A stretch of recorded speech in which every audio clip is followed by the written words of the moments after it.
picked up Louisville You today. got another one? Yeah.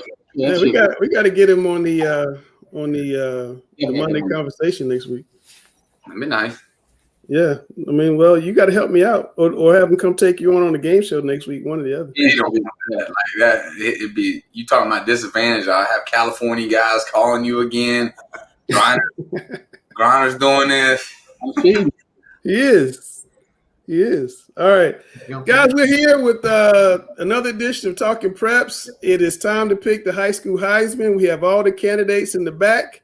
We got the crew here right with us, and we're going to get to it right now.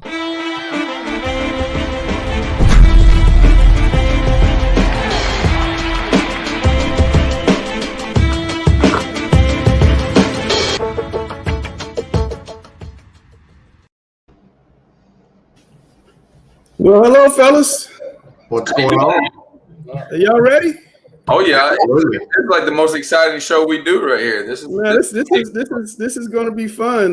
We've been working on this for a long time.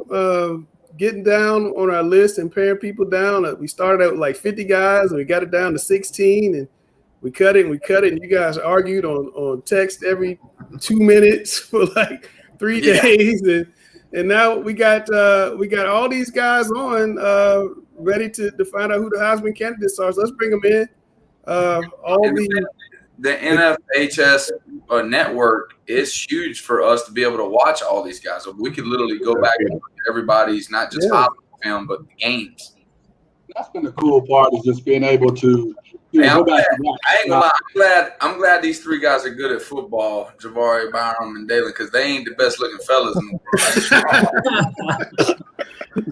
Well, I tell you what, man, we are blessed that all three of these guys could come on and join us today, and let's start out with Byron. Let's go alphabetically. Let's start out with Byron Brown.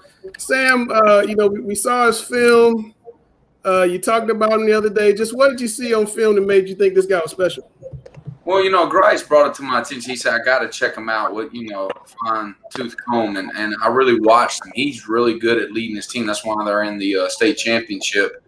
He's really good at leading his team. He's able to throw the ball down the field, make all the throws. He's just a great leader. And he separated himself from all the other quarterbacks in the state in the last few games, taking his team to the state championship. I thought it was huge. Yeah. I agree with you. Byron, talk about your season a little bit. Have you been really happy? I'm obviously happy where you guys have gone, but talk about your season, where you guys are right now. We're really happy with the way we started out, and glad that we can continue to go. And we had this vision from the beginning since workouts, and we're just glad that we're able to play first and foremost, being that season was moved to COVID. And it's just a blessing to play each and every weekend. We're having fun doing it. Yeah, definitely want to talk with you, Byron. Getting to the state final, especially in the way that you did. I mean, beating a team that you were excited to beat, for one, in the way that you guys did. I mean, watching that game, going back, luckily we have that ability to do it. You could tell it was such a big time game. So could you kind of give us, give the viewers an insight into how you felt about it and kind of how you've been preparing for the state championship game? How I felt about the game, Wake Forest, definitely a good team. We came in there with a game plan. We knew that they were going to be coming after us since we had beat them the first time, and we knew not to take anything lightly, and we just went out there and did what we did. And preparing for this Saturday against Vance, we are just continuing to work out some kinks and here and there, and just ultimately just prepare to the best of our abilities and go out there and have fun. All right. Well, Coach Samick, I've got to ask you, I'm moving into a new house, so I didn't know if maybe you want to come help me move. And if not, which would you rather do, help me move again or go up against Vance? But really, Coach, I wanted to ask you about the challenges of playing this Vance team. Obviously, we see some others here on the other side of the screen, but just what about them makes them so tough, and what it's going to take for you guys to come out on the right side on Saturday? Well, if you look, they're very athletic. I guess you could look at the fact that they've been there before. They've been in these games before. You could look at that as far as an experience standpoint. But what you look at is their running back, very explosive. And I think he's on here. The defensive front seven creates a lot of havoc. They're very athletic. They can cause a lot of problems as far as blocking schemes go. They tackle very well. They swarm to the football. So and then you can't discount the quarterback, who is very athletic and can make plays and extend plays with his legs. You have to look at the total aspect. You just can't say we need to take care of the running back or we need to block the front four. You have to look at everything that they do, because they have a lot of athletes that can fly around and do a lot of good things. So yeah, it's that's going to be it's going to be a challenge on Saturday. Definitely. Hey, I got a question for you, Byron. How was the leg going into the game? Are you 100% going into Saturday? Yes, sir. I'm 100% going into Saturday.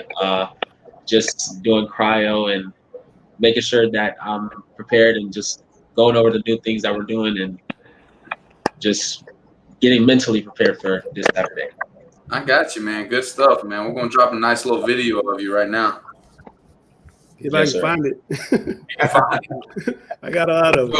Here we go.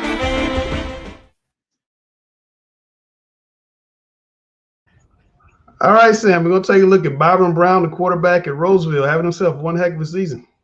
Yeah, he is. And the more I watch film on this guy, the more I'm impressed with him. Like, he runs I didn't know he was as athletic as he is. And I watched more film. I think he had over 500 yards rushing this year. It was over 6 now? Wow. That's big time. And, like, his arm is one of the best arms in the whole deal. Grice and the guys told me I got to check him out. Look, he looks like he's playing with middle school kids. Like, his arm is explosive. It just looks different. I know those teams are pretty good, and he just makes them look like they're at a different level than him. Yeah, that's look at that boys right there, Byron Brown. Boy, woof. He's one of your final 3 candidates for the Heisman. You can see why, right? Yeah, definitely. He's the best. He played the best out of any quarterbacks in the entire state this year, and they got a chance to prove it going against that juggernaut in Vance. That should be a heck of a game. We'll find out if he wins the award on Tuesday night. All right, that's candidate number 1. Let's talk about candidate number 2, Mr. Rice Wilson out of Kings Mountain. Man, we see these stats, Javari, 23 sacks. I mean, that's unreal. I mean, how in the world did you do this in such a short amount of time? Mainly from my defensive coordinator and my defensive line coach. Mainly Coach Wilson, our defensive coordinator, he put me in the best positions, and all our other defensive linemen. So our scheme be the best scheme I feel like any defensive coordinator can put up. And once we go out there and show our results and show what we prepared for, things ended up turning up great. First of all, I definitely want to ask, I know that, you do a great job representing that Kings Mountain family, and, you're excited to have someone on here. My question is what makes Javari so special? We see kind of the end result with the great, the sack numbers that he amassed over the year, but kind of give us the insight into what kind of person he is. Let us know, what you really love about this kid. I tell you, Javari is an unbelievable. He's an old school player for one. I mean, he's got a motor that does not stop, and we've been blessed to have a lot of fantastic defensive linemen at Kings Mountain, and I believe Javari is probably the best one, and he's the most productive for sure. I mean, he averaged 2.5 sacks a game. I mean, he just terrorized quarterbacks all year, and but I tell you what makes him even more special. He's a great leader. He loves the grind of football. He loves the weight room. He loves to practice. I mean, he's really he's a blessing for a coach. And I tell you, not every member of our team would call him a friend. He gets along with everybody. He's just a special person, and we're just lucky to have him. Javari, man, I wish we can go back to the group. I want everybody to see this bling bling you got going on. You got to bring this in the screen, man. You must got a lot of gifts past the year with your family during Christmas and birthdays. I mean, that thing. If you jumped in the pool, I don't know if you could come to the top, man, because that's a lot of weight on your neck. And Langston, I love, when you talk about Heisman, like I love like the different styles we got here. We got Byron looks, he's professional. Javari, like he's got the bling, he's representing his home. Dalen's got the nice jersey, swagged out, kind of, Charlotte City kind of vibe. I love that. But no, I'll step back and let Javari talk here. Yeah, Javari, like I got that exact same. Mine's a little bit smaller than yours, but I got that cross of the anchor. I like the cross of the anchor. That's a big thing right there for me. Hey, we got a nice video. We're gonna drop it for you as well.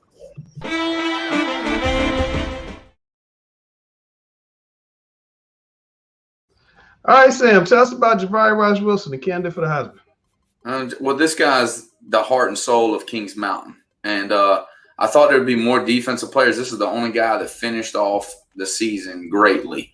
I mean, the stats speak. He's got video game stats, and they only played, 9 games? Yeah.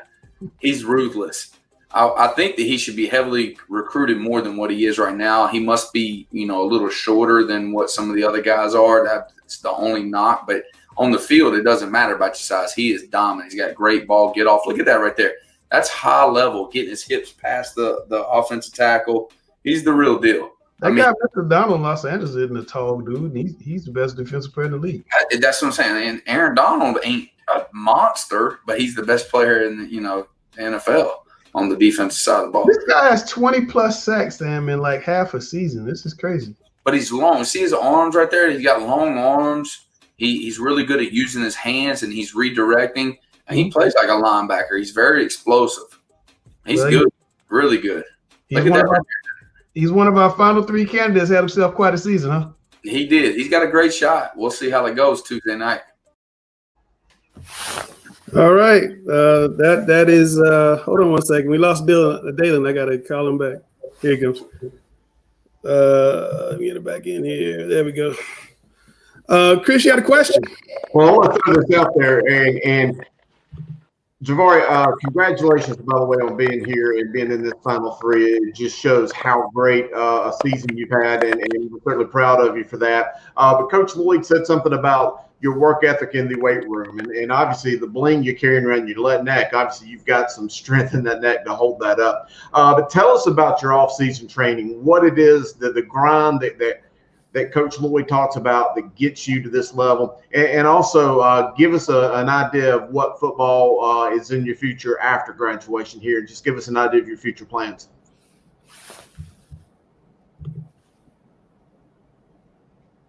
We can't hear you, Javari. Now hit it one more time. There you go. I don't know what lost. We lost him there. We lost him. Sign out and come right back in, and give him permission to come back in. Yeah, sometimes it'll fix it. Sometimes it'll fade out like that. All right, let's talk about our final. While he's doing that, let's talk about our final Heisman candidate, which is Dylan Smothers out of Vance. And let me get his graphic up. I'm having trouble with this many people in the room at one time. I apologize, everybody. Sam, what do you see from this young man? I see a lot. I see Eric Gray 2.0. I actually talked to Eric Gray 2 nights ago, and I said, you got to check this guy's film out. And he did. He said, yeah, the kid's special. He's able to do great things. Even on a great Vance team, he stands out. And it's hard to stand out with a team like that. And he definitely does, no doubt. Dylan, talk about the season going to the state final.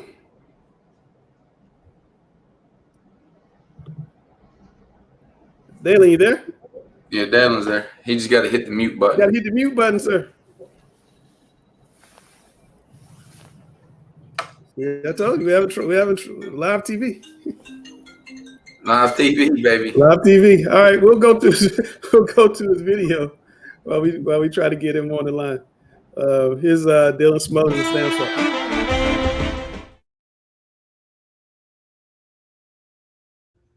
All right, Sam. Dylan Smothers out of Vance, final candidate for the high school Heisman. Yeah, I cannot believe this kid right here is literally a sophomore. I mean, he's nasty. He has change of speed.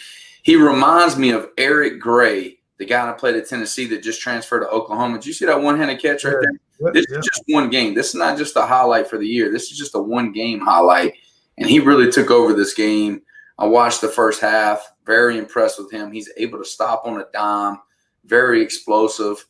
His father raised him. Good kid, too, as well. So, pretty impressive. You coached the best player in the country once, one of the best running back in the country once, Javari Crouch. Is this kid on the same type of trajectory you had Javari as a sophomore? All right, so I don't want to disrespect anybody. Javari Crouch is one of the best football players I ever coached, and he helped us win a championship. But he was a guy that could play on the other side of the ball, and that's where he's playing in college right now. He doesn't have this kid's skill set. This kid is like the Eric Grays of the world. He will play running back at the next level and literally dominate.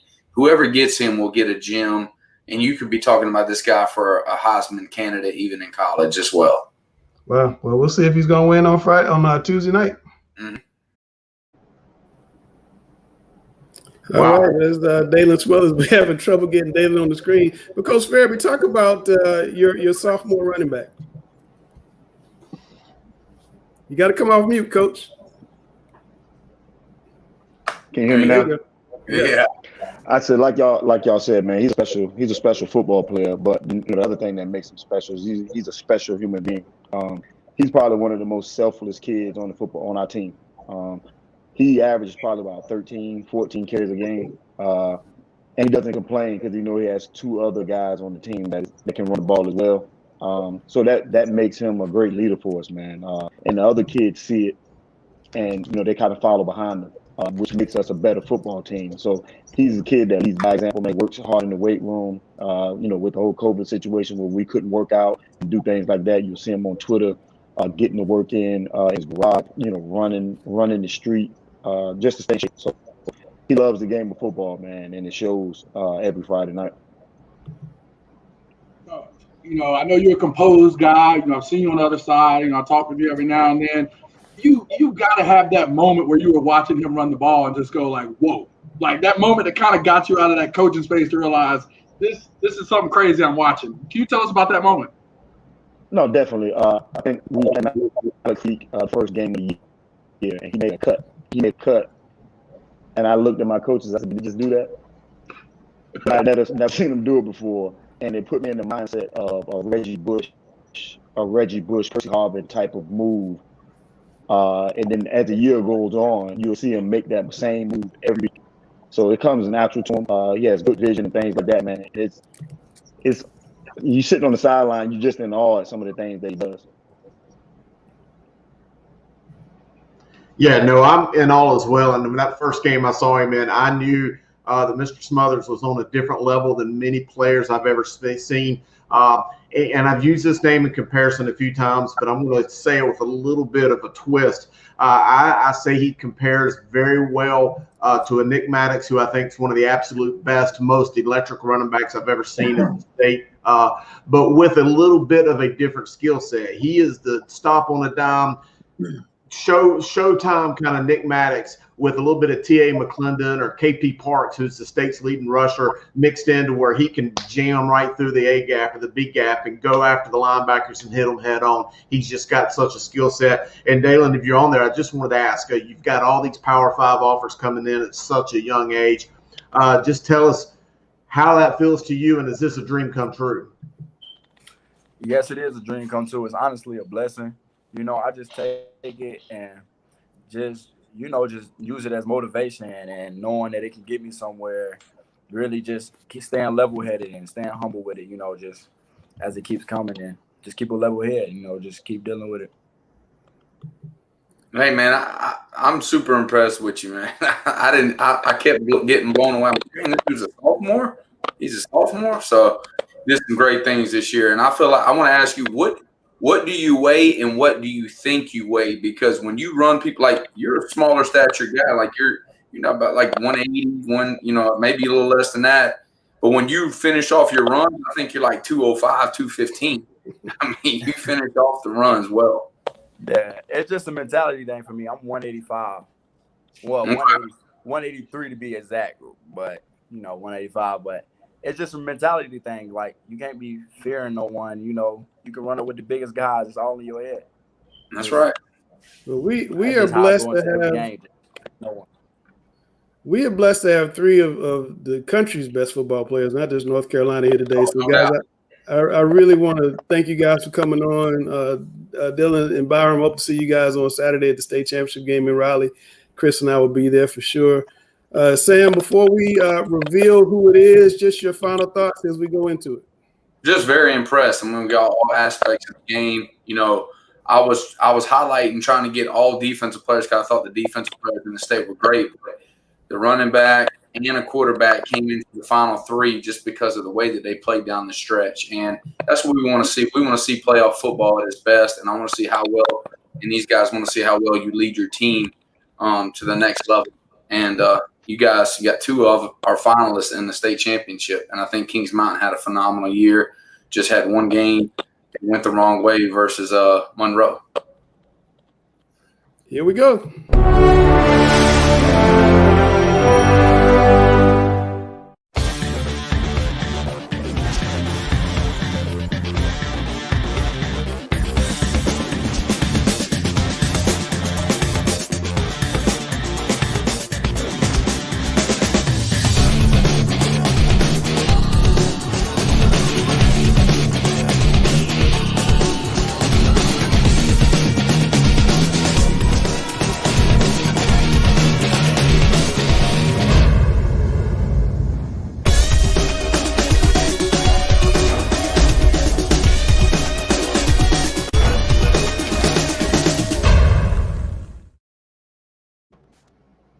I'll tell you what, we've had a lot of graphics on the show, but this graphic is big time.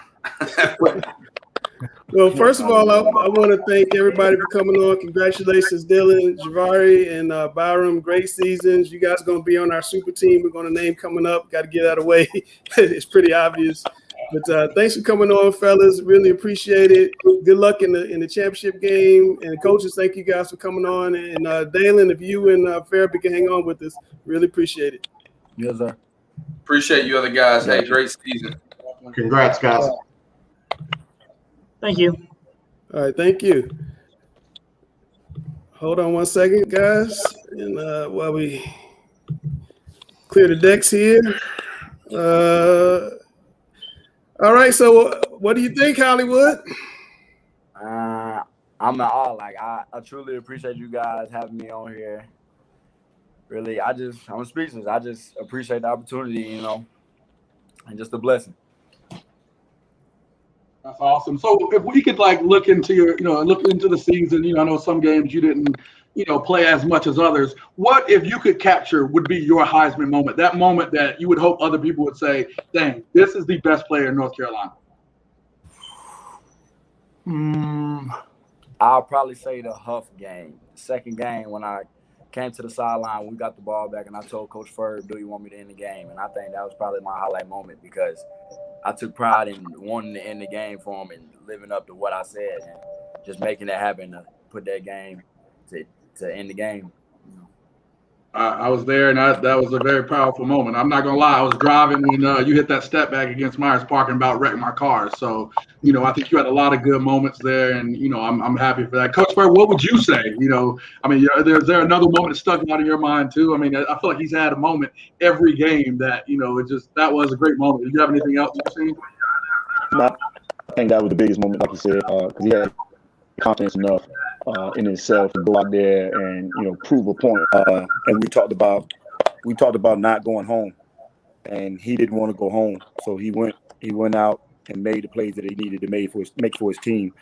So we did have to go home, and now we're playing for a state title because of him. He went out and made the plays that he needed to make for his team. So we did have to go home, and now we're playing for a state title because of him. He went out and made the We got a little feedback there. All right, we got some feedback. Somebody has I want to ask you this, though.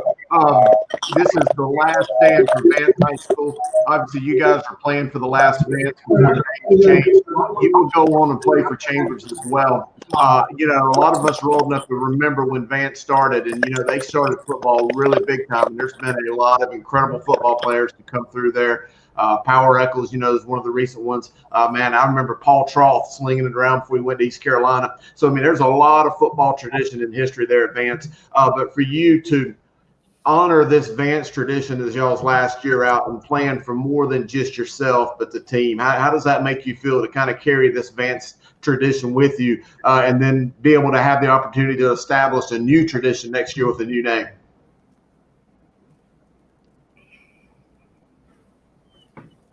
Who's the question for? For Dalen, I'm sorry. Oh, okay. Honestly, it just feels good. Just actually playing with a great player that played for Vance last year, being on Power's team, like probably one of the best players I ever watched, and the leadership and what he actually put into, and he really stands on that. One thing he told me before is, you're playing for something. That V on your chest stands for something. Carry it on. Carry the legacy. That's what he told me before, and really just take pride in it. And that's why the last Vance is like, it's the end of an era. Like it's just something it's something deeper than what it is. And you just gotta go out there knowing you have that V on your chest and you plan for something. All right. Where'd you get that nickname Hollywood from? Where's that come from? It came last year from Coach Sneed, the offensive coach. He started in it, and then it started just translating throughout the school and my teammates, and I just went along with it. Now here it is. It's kind of fitting. Well, Hollywood, man, thank you for coming on. Congratulations, high school Heisman. Got to give it up to you. Thank you guys. Shout out to all of y'all. Shout out to Coach Ferb. I couldn't make this happen without God and my coaches and my family. That's what's up, Coach. Congratulations. Good luck on Saturday. No, I appreciate y'all. All right, y'all be good. All right, Sophomore guys, like this might be. I doubt we'll ever see a freshman. So the sophomore might hold this title as the youngest person ever to win the Heisman going forward. That's pretty awesome. Go ahead and put the pressure on him. Is he going to repeat? I'd be surprised if he doesn't get into the finalist category. If he plays the whole season, he's so special, man. He's different. But Coach Langston asked me about Kavarish Crouch, and I feel like I coached one of the best ones. He was just a great football player, and I thought that the next level of defense, he had a better opportunity to go to the highest level, which is his dream. Dalen has a different skill set. It's what the game's trending to right now. He's able to catch balls out of the backfield. He plays bigger than what his size is. He finishes off runs well. He runs between the tackles, but he's also able to run that stretch zone and be able to put his foot in the ground and threaten you for 45, 50-yard runs. And that's just rare right now with his skill set. And he's doing it versus fast teams. Like, this is not like a weak conference. The IMAC is the best conference there is in the state of North Carolina, and he does it year in, year out right now. Yeah, Friday night, I was standing on the sideline beside Clinton Portis, and that's someone who talks to Dalen a lot. And I asked him, I said, what do you think? And he said, oh, yeah, he's definitely going to be good at the next level. He's got gifts that you see at major D1 schools. Well, he got 6 D1 Power 5 D1 offers in a week. So I think he's coming along pretty well. I mean, it was a really tough selection. I know that everybody talked about it, and I know a lot of people have said, you got coaches on here. Yeah, we have coaches on here, but we've had a lot of conversation. We've talked to a lot of people about this award, probably as many as I personally have ever done in giving out an award. And with Chris being on the show with us, I'm not shy about my opinion. I think Chris is the predominant high school voice in North Carolina, and to have him be part of this, I felt a lot more comfortable when we were looking around the state of guys. And, we'll do it again in the fall. We'll probably start out with 50 guys at the beginning of the year and whittle it down and, have some room for the guys to come on, as we go along. But we're gonna get. I wanted to give Dale a chance to do his thing, but before we do that, we got somebody coming on right now that's gonna take on Mr. Griner. So let me clear the decks. What's up, Jalen Walker? You got to come off of mute though, man. Jalen, hit your mute button. Should be at the bottom. There you go. I'm good, man. How are you? I love it. Let's go. Good. Yes, sir. Well, Grace, what do you think about this young man? Oh, man, like you said, incredible athlete. I mean, again, there's a reason that Salisbury is in the state title, and I mean, he's a big part of that. And, definitely going to be excited to see what they can do, making it back again for the second straight year. Playing a team who hasn't been there, so you feel like that gives them the edge. But I'm ready. Before that win this weekend, I'm ready for them to get this win right now, though. That's the most important thing. Let's get this dub right now, Jalen. All right, I'm in the back rooting for you. Need some help on the screen. Jalen, don't let them fill your head up with stuff, man. Like, I'm here for you, brother. Like, I want you to do well. Right. I talked to your dad earlier on the phone, and he intimidated me a little bit, so I'm gonna be real nice, Right. All right, so before we get started, Chris wanted to make a point. Go ahead, Chris. Well, hey, I just want to say this. I wanted to get it before Dalen got off. But, hey, I want to do a little bit of foreshadowing for next year. You talk about Smothers being a sophomore. You got Kellen Hood coming up from Richmond County. He's going to be that big deal. Byron Brown's only a junior. And let's not forget about this young man right here to my Absolutely. right here. I think next year's Heisman is going to be huge. And this could be our finals right there with this guy right here. So I just had to throw that hype out there. No doubt. Absolutely. If he wouldn't have missed those was it 2 games? Yeah. I missed. I mean, he probably would have had. Yeah, I missed half a game and missed 1 full game. Okay. What happened to you? Broken right finger. Okay. Right here on the knuckle line. Man, hold that hand up again. You see how big his hands are? I know, right? That finger thing, boy, look like. Well, like if I shake your hand, your fingers are coming up to my wrist, right? Yeah, it might. But contemplating on getting a pin. It was either getting a pin, but lucky enough and blessed enough to have a clean break, so it just went straight through and healed properly. So absolutely. Well, we know you got all the big time offers. You got the Clemsons and Alabamas and everybody else. What was it about Georgia that made you decide to go to Georgia and be a dog? Right, that whole atmosphere of Athens is just great. I took a self visit down with my family. We enjoyed the time we had there. Recruiting period has been dead right now. We did as much as we could to go visit campus and see everybody.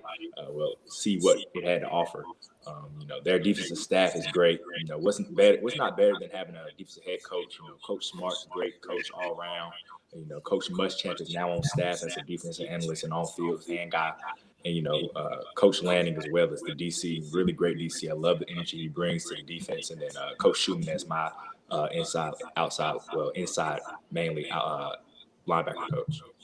Yeah, other coaches still coming at you hard. I know you're a hard commit, so to speak, but are they still trying to convince you to come do their school? It's nonstop in a recruiting game, but I'm steady, a dog. I'm not going anywhere. Absolutely.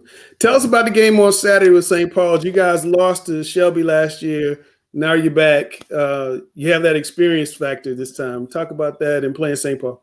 Right. We've been there. We know what the experience is. We feel like we can come into the game very prepared and know what we're getting into. We've been there. We're not going to get big-eyed. We have the game plan down pat, and we're ready to just get at them. All right. Well, are you ready to get it, Sam? Oh, yeah.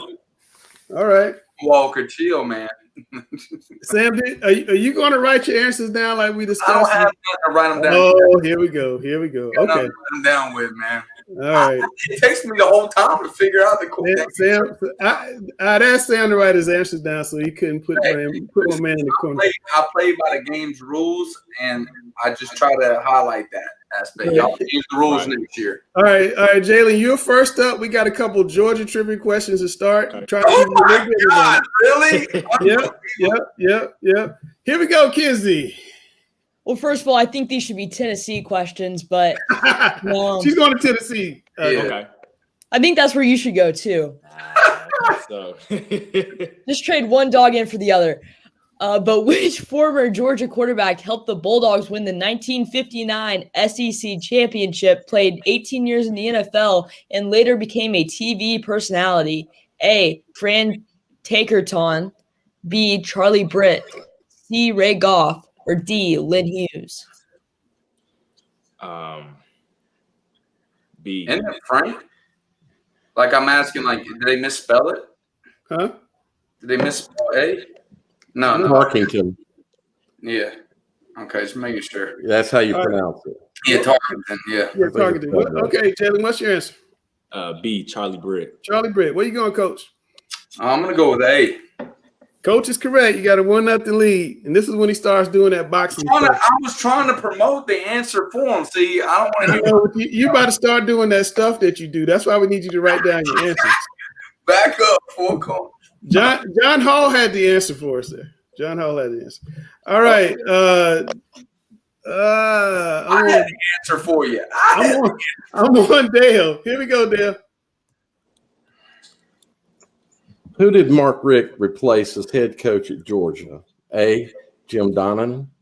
B, Ray Goff. C, Vince Dooley. D, Johnny Griffith. All Coach, big you're names. up. Golly, this is tough. I ain't even think about this. I'm gonna go Vince Dooley, C. All right, what you got, Jay? C, Vince Dooley. The answer is A, Jim Donnan. So we are 1-0 a and long 1. time ago, guys. That was a long time. Like that's something I normally would know that I would think, but man, that was a long time ago. I know Mark. Jim Donnan was quarterback at NC State, by the way. Yeah. All right, Kinsey, here we go. Georgia has been known for many years as the Bulldogs, but their first mascot, which animal? A, goat, B, ram, C, tiger, or D, panther? Jalen, it's on you. I don't have a clue. I'm gonna say B, ram. B, ram. What you got, Coach? I promise you that's what I was gonna guess. B, ram. That's your guess. You both are wrong. It's tiger. It was it's tiger. goat, rather. It's goat. It's goat. You would think if it was tiger. You think no, it's goat. It's goat. It's goat. It's goat. All right. Okay, so we are still 1-0 and 1. Jalen, you are still within striking distance. Still within striking distance. Right. Dale. Okay. Kamala Harris made history by being elected the first female U.S. vice president last year. Which song did she walk out before she delivered her victory speech in November? Run the World, Beyonce. B, Like a Girl, Lizzo. C, Work That, Mary Blige. Excuse me. Good. D, I got her name. D, Dua Lipa. All right, Sam, you're up. That is how you put it. I'm gonna roll with old Beyonce. I'm gonna run the world. Run the world, Beyonce. What you got, Jalen? C, Work That, Mary J. Blige. My man, we're tied going into the last question, Sam. No pressure. Good one. That was good. You really knew Good, that. nice. I did. No pressure, Sam. No pressure. Stop. No pressure. I did. Jalen, you got a fan out there, Jalen. You got a fan. Oh yeah. All right. Last question for all the marbles. Kinsey. The most viral TikTok video of 2020 came from @420dogface208, who skateboarded drinking cranberry juice and lip synced to which Fleetwood Mac song? A, Little Lies, B, Dreams, C, The Chain, or D, Go Your Own Way? Sam. It ain't no Sam. Yeah. Don't even do that. I ain't dumb. Jalen. D, Go Your Own Way. D, Go Your Own Way. What you got, Sam? Oh man. I'm gonna go see The Chain. Four corners at? He can't four corners. He's tied. He's going to see The Chain. The answer is B, Dreams. We have a tie. Okay. Still retain that title, baby. Okay. So Jalen, what that means is you got to come back. Right. You got to come back. We got to break the tie. To be the champ, you got to beat the champ. No, he had you. He had you. I want to hear. I had to read the whole time. I slipped up. That was a big question. Before we let this young man go, Chris, you have any questions for this young star here? All right, Jalen, I have heard one of the best quotes that Mike London, your sports writer up in Salisbury, he and I were having an in-depth conversation about you, and he told me that you want to be a dentist or maybe an orthodontist. Is that correct? So with that, I've attributed a quote that he told you, and I want to verify if he said this or not, but he said something along the lines of, you want to be knocking their teeth out on Saturdays and fixing their teeth on Monday. If that's true, that's the best quote I've ever heard in my life. Oh, that is correct. That's correct. You know, I plan on going to school and majoring in biology or either business, depending on what region it takes me in, and being a dentist. Wow, that's great. My dad's a dentist, Walker. My dad's a dentist. So yeah, it's a good profession, definitely. That's what's up, man. Go have a great career in Georgia. Win state title on Saturday. We're gonna have you back 1 week, 2 weeks to take on Sam, knock him off on the game show. Appreciate you coming on, man. Appreciate it. Right. Thank y'all. Have a good one. All right, man. Take care. I didn't go for the tie. I tried to get the answer right, just didn't get it right. Man, that's an impressive young man, yo. That's an impressive young man. Did y'all see how big his hands were? He's gonna have a whole hand out trying to fix your teeth. Like, good lord. He got Sunday hands, I tell you that. He does. And he has some very pretty teeth. He does have pretty teeth. He has some messed up teeth, I guess. He does have pretty teeth. Okay. Dale has something to say. It's like Gary Strutton now. Are you ready, Dale? Yeah. Dale, are you ready? Yeah. Okay. Dale has something to say because we had a big discussion last week. Gary really probably ticked off a lot of Myers Park fans, but then I heard you were strutting on the sideline because you knew you would come out right. Me? Dale, he was strutting it out. No, Gary was strutting. Gary doing that strut. Dale went the other way. Dale said Myers Park. Gary was dancing. And understand the Vance coach, the Vance people have something to say to Dale, so we want to give Dale a chance to talk to him. So here we go.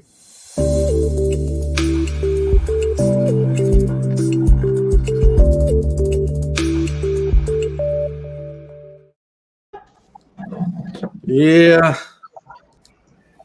Sometimes you gotta eat your crow. So I did get a little crow. First of all, cheers to Vance. What a great game you guys played. Wow. Oh, gosh. Whoa. To the face. You're gonna eat your crow. I didn't see this. I didn't know. You gotta have yourself a little hot sauce, man. So did you smoke? I went ahead and pulled the crow off because do what? No. Fried, deep fried. Crow doesn't smoke very well. I got you. And that is real crow. There's a point here, and that is own up to your mistake. If you own up to your mistakes, I always tell people mistakes are bad, and no matter what you do, but it's how you respond to a mistake, be it fixing the mistake, or in my case, letting Gary really look good. And it was all for you, Gary, actually. The funniest thing Friday night was I was down on about the 30-yard line, and it was one of those great videos that I have of our Heisman guy scoring. One of the coaches walked by, turned around, faced me. Myers Park, who? So we definitely get watched. Hey, Gary did, at least Gary I get watched.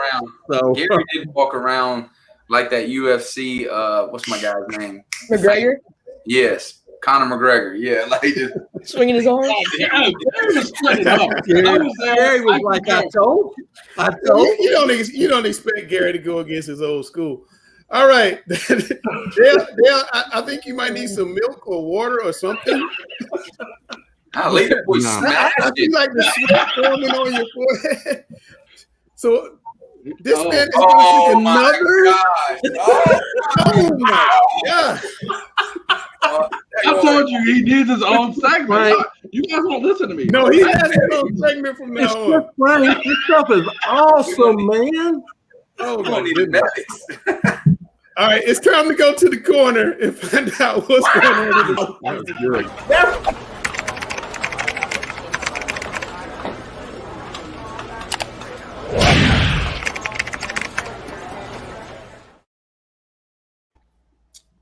Well, guys, how do you expect us to follow that up? And I see there we go. How can we follow that up, guys? But great segment there, Dale. We're going to go ahead and go on with the Raleigh News and Observer Sweet 16. Really, there is no change whatsoever. For the record, Millbrook was not 99th last week. There's not 99 teams in the Raleigh News and Observer market. But as you see, exact same as last week. Cardinal Gibbons #1. They've got their big game this week against Greensboro Grimsley. Rollsville coming in #2. Those two guys are neck and neck. Obviously, we've already seen the build-up for Rollsville versus Vance. Cleveland #3. They're going to take on Mount Tabor. And there you see the rest of them. Wake Forest through Leedsville Road have completed their season. Alex, I'll give you first shot at it. Any thoughts? It's what it should be. Cardinal Gibbons is poised to contend for a state championship again this year, and this is a game that we almost saw last year as East Forsyth defeated Grimsley 21-20 in the state semifinal. So these are two teams that have been on a collision course all season long. The neat thing about this game, well, several neat things about the game. Cardinal Gibbons and Grimsley are two of the oldest high schools in the state of North Carolina, and have existed under different names through the years. But did you realize that for all the athletics success of both of these programs, including multiple 4A Wells Fargo Cups and just dozens of state championships among many, many sports, that neither of these schools, Cardinal Gibbons under the name Cardinal Gibbons, Grimsley under the name Grimsley, both of which were assumed in 1962, that neither of these schools under said names ever has won a football state championship. Both have played in one state final. Neither has had an undefeated season. Both are undefeated. So we're going to see some history this weekend for one of these schools. So that'll be very exciting. Gibbons at the top of the poll, no question. Rollsville #2, it makes perfect sense. Obviously, we had an opportunity to visit with quarterback Byron Brown and Coach Martin Samick, who have just done a tremendous job of getting the Rams over what I call the Butler hump. Butler did not come into its own until it defeated Independence in the regular season and in the playoffs.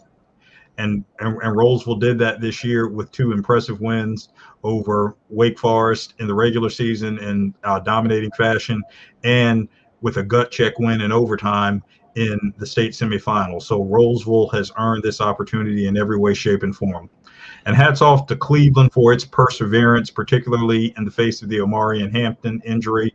But Scott Riley's Rams just keep going and going and going, and a tremendous opportunity for the Rams of Johnston County to pursue their first championship. This makes perfect sense.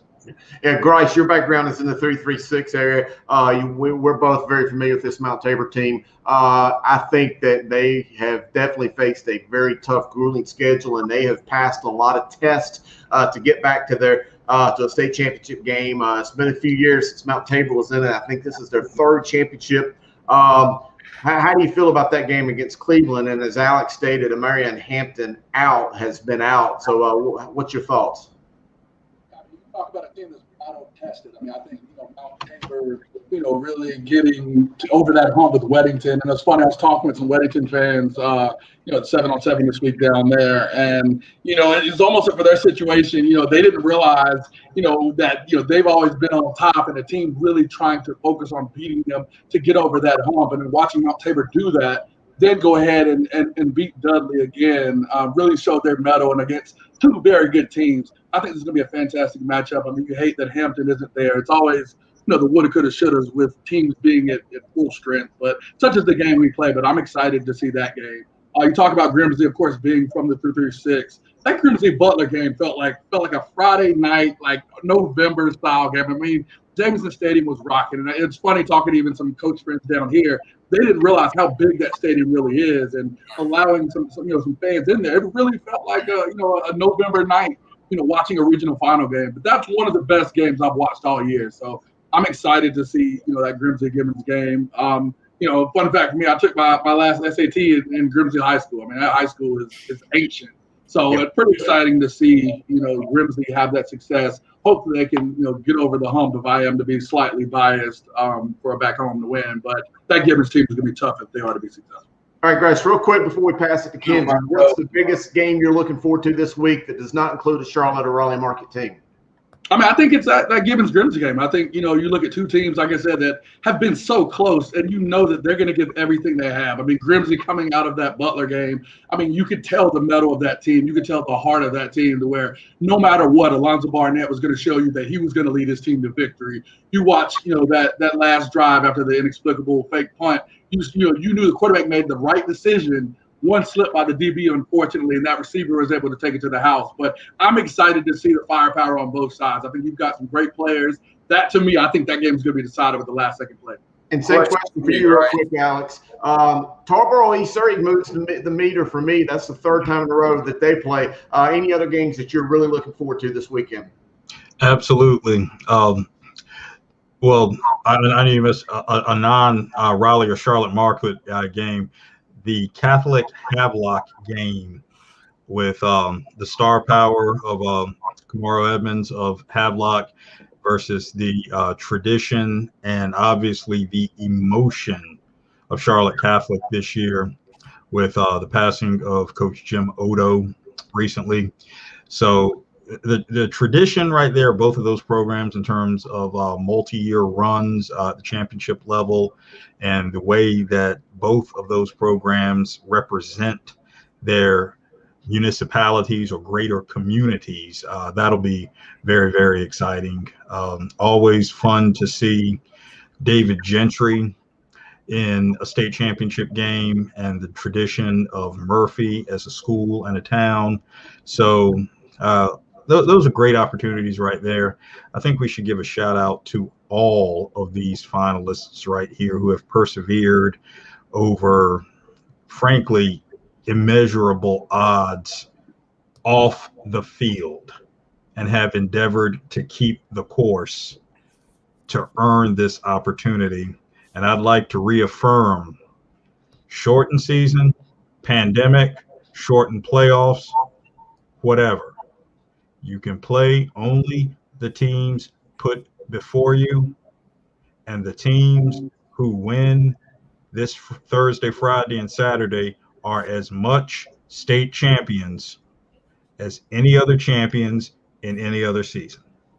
Well put, Alex. Well, you know what time it is now, guys. It's Kenzie time, so let's roll that music. Let's hear it. Let's get the music going then, Ken. What no, you're gonna do what we need to talk about before we run, your video. I heard it was, out of all the videos you've done, this might have been the most special you've done. Tell me why. So if you watched 2 shows previously, did a little callback to Alyssa Lang, something she did. She reached out to me.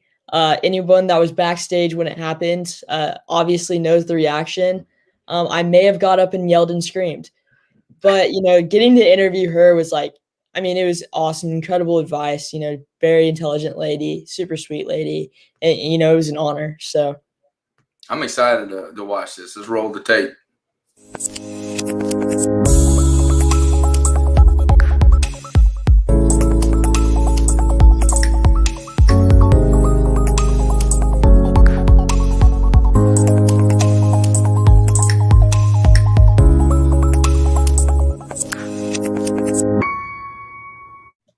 Today we're here with Alyssa Lang. Alyssa, why did you want to get your start in the industry, and when did you decide to do it? So I think I started to realize that I was interested in sports, and specifically sports journalism, when I was in high school. I took a public speaking class, and one of the teachers actually said something to my parents that maybe this was something that I should explore. And I had always been a big sports fan, so my parents kind of encouraged me to seek out writing for the school paper and things like that. So I started writing for that and doing the morning announcements. And it all kind of just boiled down to the fact that, like I said, I was just a big sports nut. And I had this realization that I might be able to make a living off of talking about sports for the rest of my life. So that's sort of how that started. And then I ended up going to South Carolina and majoring in broadcast journalism, worked in local TV in sports departments, and sort of worked my way up the ranks until now. So it's been a lot of fun. And what was it like breaking into a male-dominated field at such a young age? I think there's a lot of challenges no matter what career you're pursuing, right? And this is one that is always very interesting when you have those conversations. For me, I was pretty lucky to have a nice circle of males and females who were very encouraging and looked out for me and gave me advice and answered all my dumb questions early on in my career. But that's not to say that you don't run into a couple of bad eggs every now and again. And I think that's the case in anything you do, just in life. There are going to be people who look down on you or aren't your biggest fans for whatever reason that might be. And it's just a constant reminding yourself that there's a reason why you're here. You've put the work in, you know what you're talking about, this is your passion. And the people who maybe don't have nice things to say about you, they're not the ones making the decision over what your journey is going to be. So I've always just kept that in mind. But like I said, I've been pretty lucky over the years that there is definitely more support out there than the other side. And you just kind of have to ignore the other side. Yeah. And who's that one person who you had to take a deep breath and pull yourself together before you interviewed them? Oh man. That's a tough question. I think I got to interview Jordan Spieth several years ago when I was still working in local television. And that was pretty cool because he had just won the Masters a few years earlier. And he was somebody who I really enjoyed watching play the game of golf. Jordan Spieth was one. And then early on when I first started working in Columbia, South Carolina, anytime I interviewed Steve Spurrier, I was always a little bit nervous because I knew that he might throw in not a jab or a joke or something like that. And I was always so nervous that I was like, I'm not going to be quick-witted enough to reply with something good back. But over the years, you get a little more used to it. And I love when I get to talk to Coach Spurrier now. I'm a little older, so that helps. And what's one piece of advice you would give to someone like me? I would say to stay the course on who you are and what makes you unique. That's one thing that I think people struggle with, myself included, when you start in this business, is you look at people and you say, well, I have to be like that person if I'm going to make it, or I have to talk like this person if I'm going to, be on this show or make it to this channel. And while there's something to that, because you want to study the best, right? You want to study the people who you think do a really good job. I think there's a line, though, that you have to remember, that you don't want to imitate those people. You want to take the things that you think that they do well at and maybe emulate them or use them in your own style, but to never lose who you really are. Because what makes this business and television and media so unique is that everybody is different. So that means everybody has different opinions and different viewpoints and different ways to present information. So that was something that I definitely worked on early in my career, was not trying to be like somebody else, trying to be Alyssa, but trying to get better looking at those professionals who I looked up to at the same time. So making sure you stay true to yourself throughout your entire process, I would say, is my biggest piece of advice. That's great advice. But now it's time to learn a little bit about Alyssa with a speed round, a fan favorite. What's your favorite movie? Oh, any of the Marvel superhero movies, I would say. I can't choose one, but all of them. What's your favorite TV show? Game of Thrones. Love Game of Thrones. What's your favorite food? Cheeseburgers. I always would say that would be my go-to meal, is a really good cheeseburger. What's your favorite color? Green. And it's a safe color because no SEC schools have the color green. So I know I'm always safe when I wear green on set. And this one, if you watch the show, what's your favorite donut? Oh, I think I'd have to go with just a regular original Krispy Kreme glazed donut. You can't go wrong, especially when the hot sign is on. So that would be my go-to. And if you were a superhero, who would you be? I think, and this goes back to the Marvel obsession, I think I would have to be Iron Man, mostly because I think he's the coolest one. He has all the coolest tech, and I just love the suit so much that I think I'd have to go Iron Woman, I guess. Solid choice. Thanks, Alyssa. Thanks, Mackenzie.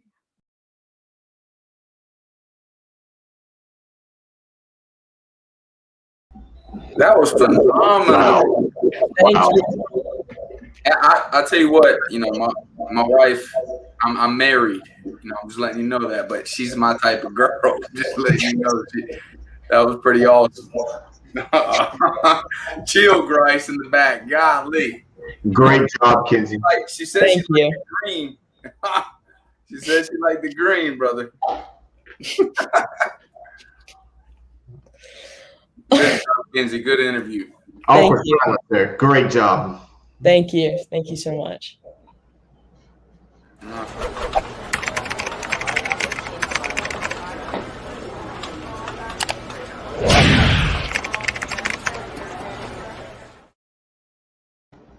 All right, guys. Again, Kinsey, incredible job. Really proud of you. Hey, before I get there, I got to open up an ice cold sun draw. I got a lot of talking to do real quick. Had to make sure that I'm prepared. But we are going into this final.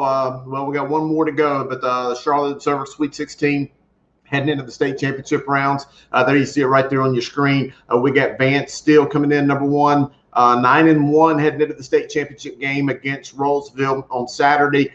Charlotte Catholic, they had the big jump in this Charlotte Observer Sweet 16. Moving up to number 2, 8-1. We're still holding Huff up there. Huff had a phenomenal season, and quite frankly, I don't see any of these other teams beating Huff. So Huff is still right there, very deserving in my opinion. At number 3, Weddington as well. There's no shame in losing to an incredible powerhouse like Mount Tabor. They've been steamrolling teams all year. So Weddington's still going to hold true. Myers Park, Butler. Salisbury's right there on the precipice. So Salisbury come away with a big win against St. Paul's this week, and you could very easily see the Hornets move up. And from there on down, you see teams, again, that have completed their season, but these guys have had phenomenal football seasons. Just go ahead and say Monroe, Coach Johnny Sal, what you guys did, phenomenal. Kings Mountain, Richmond Senior, Providence, Lake Norman, Arderkel, Shelby, Burns, Mount Pleasant. Great seasons for these guys. And there we go. Incredible Sweet 16 heading into the state championship rounds. And really that's what we got. I'm going to be hitting the road heading to the championship games this weekend.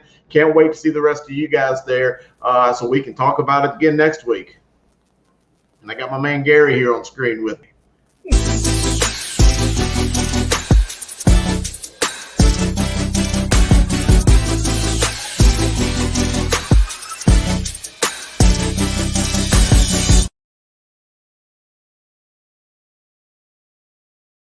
And here we are at the Grices, right? I was supposed to talk to the guys, but Grice, here we are again. This is slowly, well, maybe not slowly, turning into my favorite segment of the entire show. I think we're really killing it with this one. I'm enjoying it. What about you guys? Loving it. I realized where Chris Hughes is the man and does a lot of work. Yeah, always sending a message, Grace, make sure you have something to drink back there. Make sure you have something to go. I had to go to the refrigerator to get me something here, man. It's always sun drop with me. Hey, Grace, all you got to do now is say, come on down. Right, exactly. Hey, here's what we got next. So let's get into these games. I mean, this is fun. Like, I love the fact that, we're at this key point in the season. I mean, you looked at those games last week. I'm telling you, I was here sitting on my couch with my daughter sitting beside me, and we're watching that Grimsley-Butler game. Like, it's daggone NBA Finals Game 7. Like, what a great game. And, I mean, I think, that was awesome to see. And, I mean, we got some great state championship games here. You look at the top here, Grimsley and Cardinal Gibbons I talked about. I think that's my favorite of the bunch. Again, Friday at 7. You got Mount Tabor versus Cleveland. Is going to be another incredible game Thursday at 7. Mountain Heritage, we talked about, them a little bit, going against the Reedsville Juggernaut. I mean, I think that's going to be a tough one. I'm excited to see if Mountain Heritage early can kind of put a little pressure on Reedsville as, they're coming in the prohibitive favorite. And then with the Class 1A, I mean, down there is the rematch. I mean, that's, Ali Frazier right there talking Tarboro, East Surrey. I'm excited to see those two teams stylistically different, but making for a great matchup. And then Pinetown Northside, we've talked about them in prior segments of how they like to put points on the board. And, we've talked, and Chris has talked about, the historical significance of, the coach at Murphy and just what they hope to do on Saturday. So this lineup is going to be, fantastic with some great football. But, we want to get into some of the games that are a little bit more relevant to our area. Where we're starting, Salisbury? Yeah, we're going to start with Salisbury. But hey, before we do, Sam, Coach, you got a beautiful little princess right there. I got to give you a chance to give her a shout out. So, hey, this is Charlie. This is my oldest daughter. Brahim's my oldest child, but this is my oldest daughter. And tell them how old you are. I'm 8 years old. 8 years old. She's going to be the next superstar. Good thing she looks like her mama. And I was about to say the same thing. I'm glad to have you on here, young lady. But yes, absolutely great. So you mentioned Salisbury. Got that big game against St. Paul's. This is the second year in a row for the Salisbury Hornets being in the state championship game. They won it not too long ago when they had a big shutout, 31-0 victory over Elizabeth City Northeastern.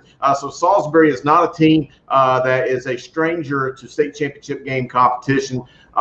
But just to give you a little bit of a background against St. Paul's, I know some of the guys here may not be familiar with St. Paul or even where it is. St. Paul is one exit south of Fayetteville on I-95, just kind of right there below Hope Mills, Southview High School, Grace Creek. So it is very much a Fayetteville-like football team, very good, very physical, very athletic. Coach Mike Setzer has done an incredible job there. So Bryce, what is our keys to this big game against the Hornets? Yeah, your first one is act like you've been there before. That's normally using a negative connotation, but I think, for Salisbury, that's the key. They were there last year facing the Golden Lion juggernaut, as we're aware of with Shelby. And even though they lost, they understand, what it's like to prepare for state championship week, regardless if it's in the spring. They understand all of the extra, bells and whistles that are required with this week. They've done it and had that dry run before. Now is their time. St. Paul's last year lost to Currituck County in round 1, so they don't exactly have, that recent experience. So that's going to be an edge Salisbury's got to take advantage of. If St. Paul's from their end, you got to grow up quickly. I mean, you got to make sure that your guys and you're in your normal routine as much as you possibly can. So from both sides of those, I think Salisbury has the edge, but that's going to be a big key there. The second one is contain the big play. I mean, you've got two sides, on both sides you got guys. I mean, St. Paul's with the Baldwin kid running the ball, he's averaged for the season 10.1 yards per run. You check his highlight film, full of big plays. He's a guy that he gets that opportunity, he's going to make it happen. Had 1,323 yards rushing, 15 touchdowns over the season. So, every game he's been key to put 1 or 2 in. From the Salisbury side, it's been a combination between Wells and Honeycutt. Wells has 7 100-yard games for them and 1,156 yards rushing. And Honeycutt has 673 yards with 10 touchdowns. So that this is going to be a rushing attack on both sides. The key is going to be which team is able to minimize the other's big star and make sure that they're able to keep them out of the end zone. And then finally, to minimize mistakes. I mean, that's going to be the big key. I mean, we had Jalen Walker on here a second ago. We know that if that ball's anywhere near him with those hands, he's coming up with the play and he's going to take that back, make a big play. So anytime in big games, you've got to minimize mistakes. And I think with, Salisbury being there before, with some of the talent that they have, St. Paul's does as well, but they've got to make sure if they want to stay in this game, that they make sure they don't turn that ball over too much. All right, Gary, Alex, Coach Griner, any thoughts on this big game here? Salisbury, again, second year in a row in the finals, taking on St. Paul's. Any thoughts between you guys? Well, I'm thinking that Salisbury, that year of being in it again, that's invaluable. I mean, you can't, like Bryce said, you can't underestimate experience in a situation like that. So I think that'll help them. Like Bryce says, don't give up the big play, turnovers, all of those things in a big game. You want to gain the momentum first in a situation like that. St. Paul's, wake up the echoes of 1980 to 1983 when St. Paul's was coached by Hal Stewart. Hal Stewart, who won a state championship at Richmond County. Hal Stewart, who won a state championship at Garner, including an impressive win over Harding 40-21 in 1987. So let me just reaffirm for the record right there that Sam Griner did something that Tommy Knotts didn't even do, and that's win a state championship at Harding. So I just wanted to affirm that for everybody. But as far as St. Paul's goes, a great opportunity for them in terms of being in this game, but it's going to be a most formidable challenge. I think so. I mean, Salisbury, it's right where I went to college. Know Salisbury very well. I think their head coach is still the guy that used to coach at Catawba College, and he's the head coach. Henson. Yeah, so he was the O-line coach at Catawba, knew him really well. He does a great job, understands the game in the trenches, and they play with great defense. And what Grice said, they can create big plays on both sides, both teams, but Salisbury can definitely do that and stop you on the other side. I don't know if that guy's going to be able to get 10 yards of carry in this game, especially with that linebacker. So do they go struggle lately if they're getting 2 yards, 3 yards a clip? Do they panic and start throwing the ball too much? Things of that nature. Yeah, you're very right on, Coach Griner. And just for the record, yes, Brian Henson is still the head coach at Salisbury. Was an All-American lineman at Catawba in the mid-'90s. And also he just acquired Coach Mark Weicker, who was a longtime coach at West Iredale, who also was just on the staff at Catawba as the OC and running back coach. So there's a lot of experience on that Salisbury coaching staff. A lot of guys, Brian Herndon and some guys that come down from Davie County over the years. So very, very well-rounded staff at Salisbury. So I anticipate that still. I think that athletically, I still think that St. Paul's has the advantage. This St. Paul's team is just a very dynamic team, and it's not going to be an easy game. I think it's going to be neck and neck, but I think I would give Salisbury a little bit of an advantage based off of just the brutality of the schedule in the Central Carolina that they faced this year, and even being able to hang on throughout the injury we saw earlier with Jalen Walker. So anyway, guys, let's move on to the next game. We're going to talk about Charlotte Catholic, who's going to take on Havelock. These are certainly two teams that are not strangers to state championship competition. Alex, you've already mentioned a second ago about Kamaro Edmonds, who without a doubt, had he not had limited carries and stuff throughout the year at Havelock, I think would have been a shoe-in for this Heisman finalist. But anyway, Grice, let's get your keys to the game, and then we'll go back to this conversation. Thanks, Chris. This game, I'm excited about it. I think Alex pointed out as one of his favorites. The first one is, Havelock must lock in for 4 quarters. I mean, Chris, you alluded to it. Their closest game, I think it was maybe 35-7, I think, versus Northwood in the first or second round of the playoffs. They have not truly had many 4-quarter games. Talk about Butler Grimsley. I think we noticed that a little bit last week with a team that had to kind of play 4 quarters and they hadn't done so in a while. How do you respond to that when you do that? Again, you're playing a team that's actually had quite a bit of competition with Catholic. They've gone through, the loss they had to Weddington. Cuthbertson played them tough down the stretch. Catholic has had to prove their mettle and show their discipline for 4 quarters. That's an edge to me, especially with a disciplined team like we know as Charlotte Catholic. So for Havelock to be successful, they've got to lock in. The second one, I think this applies to both teams. BU. We know that Havelock does like to throw the ball around. About quarterbacks. What we love Byron Brown, as we'll talk about here in a second. Andrew Frazier is another sensational sophomore, thrown for 7 touchdowns the last 2 weeks, 74% throwing percentage with 30 touchdowns and 5 picks. You talk about a quarterback this year that has been one of the better quarterbacks down east. You've got to mention his name. He's a guy at least we were aware of, and I think he's the one that in this game, if he gets hot, it's going to be a problem. You guys have already talked about Kamaro Edmonds. The fact that he's been able to play in playoff type games, ran for 131 yards and I think 214 yards last week. So the last 2 weeks he's ran for over 100 yards, averaged about 175 or 2 touchdowns apiece. So the fact that he'll have 4 quarters to run wild, you've got to pay attention to that. They're going to be them. They're going to be dynamic with the run game and the passing game. So if Frazier and Edmonds can continue to be them, they're going to be successful. Guys, we know what Charlotte Catholic does. Paul Neal's going to get that ball. Paul Neal's going to make sure he gets his 4 to 5 yards of carry. I think ran for over 170 yards with almost 30 carries last week. The sauce isn't hard to figure out, guys. We know what Catholic is going to do to be successful. For them to win this game, they've got to be them. That also means don't put yourself in unnecessary 3rd and long with penalties. That means also on defense, making sure that you're staying disciplined and understanding what you're supposed to do. I'd argue this is one of the most disciplined teams in the state. If they continue down that path, it's hard not to see 4 straight. We look at the and it's cool in the hot end, and I alluded to that. From the Havelock side, it's staying with your stars. Don't let Catholic get into what they're doing and get ahead. And this game is going to be pretty quiet, pretty soon. We saw that with Monroe, where Catholic slowly got up. It wasn't a score that would shock anybody by any stretch of the imagination. But once they get up and once they get rolling, they do what they continue to do in state championship games. So Havelock's got to cool that down with their stars, make sure they get those big plays thrown to Cushenberry, who's really emerged the last 3 weeks with 4 touchdowns. If they do that, I think they'll be fine. No, very, very good points there, Coach Grice. Appreciate that. Alex, I want to throw it to you first because you've seen some of the teams that Havelock has played, and you're very well seasoned. You know a lot about Kamaro Edmonds, who, by the way, has already signed to go play for Mac Brown and UNC. Could he maybe be that next Javante Williams to also come out of the Eastern North Carolina scene, who was just drafted by the Denver Broncos? But Alex, tell us a little bit about what you know about Havelock.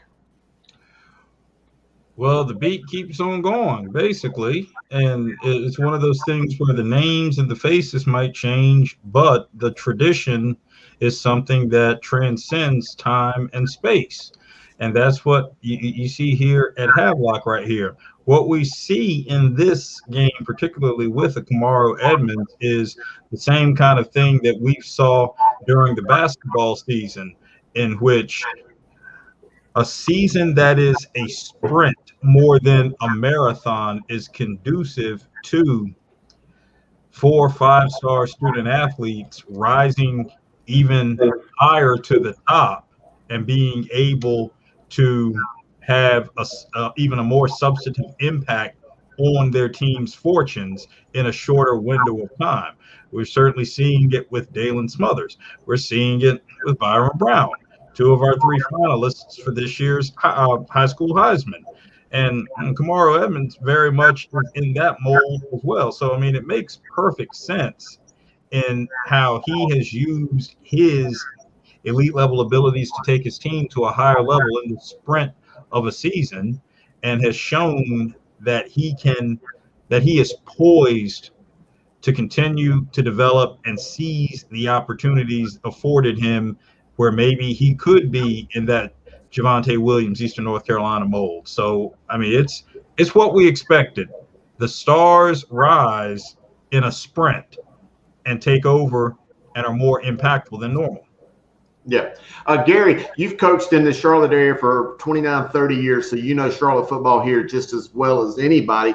For years, we've seen Charlotte Catholic come into these state championship games or 4th-round games against teams that we think are far superior talented than them, but yet we just see the same old story year in and year out that Charlotte Catholic just finds a way to beat these better teams, what we think to be better teams.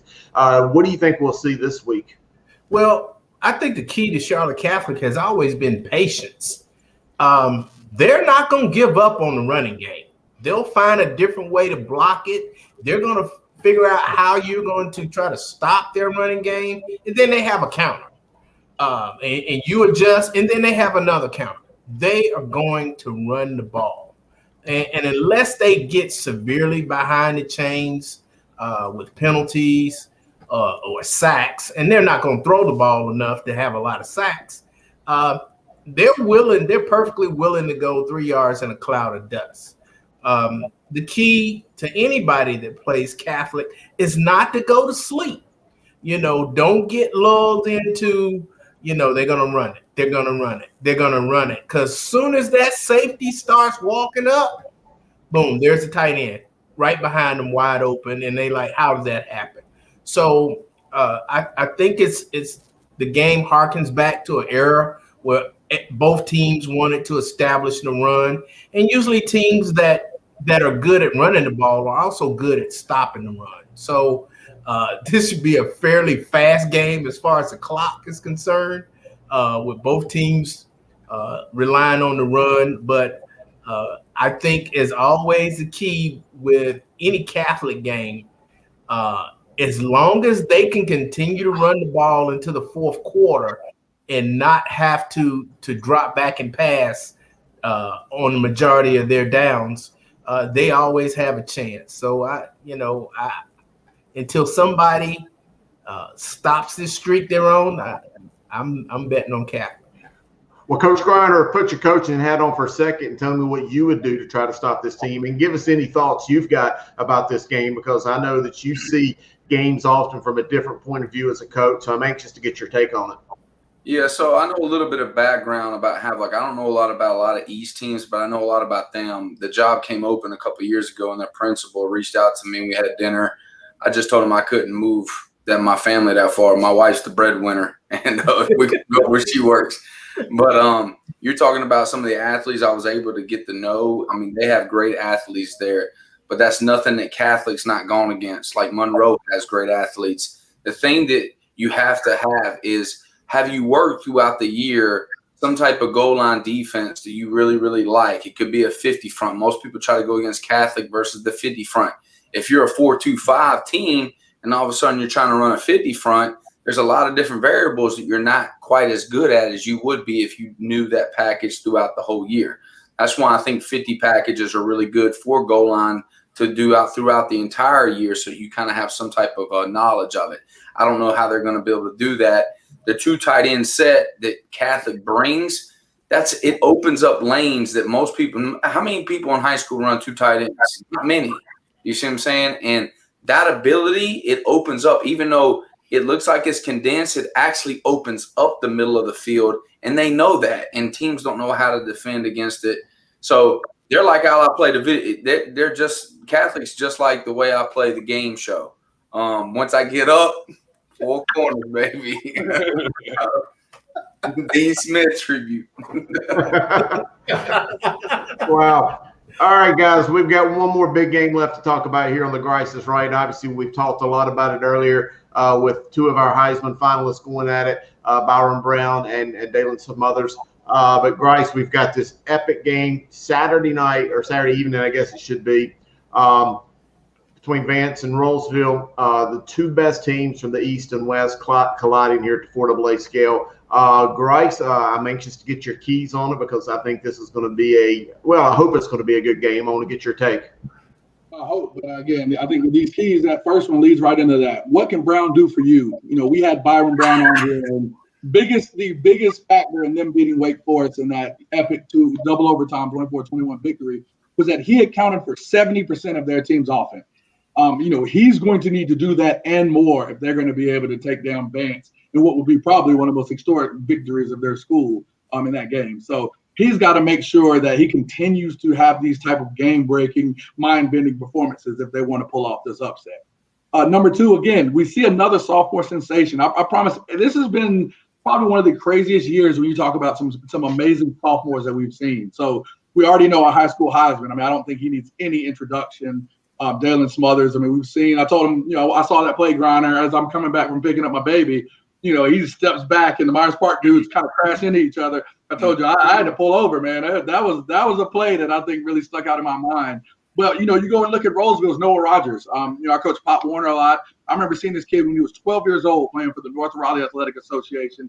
Shout out to those guys out there. He's been a game breaker since, and seeing what he's been able to do this year, there's no surprise that he has D1 offers himself all over the place. And I expect him to make some great plays in this game as well. So, you look at both sides of these. I think whoever has the better game, just as we said in the Huff Vance game, whoever has that better game and is more successful is going to be the one that's on the winning side. So I'm excited to watch both of these guys play as wonderful sophomores.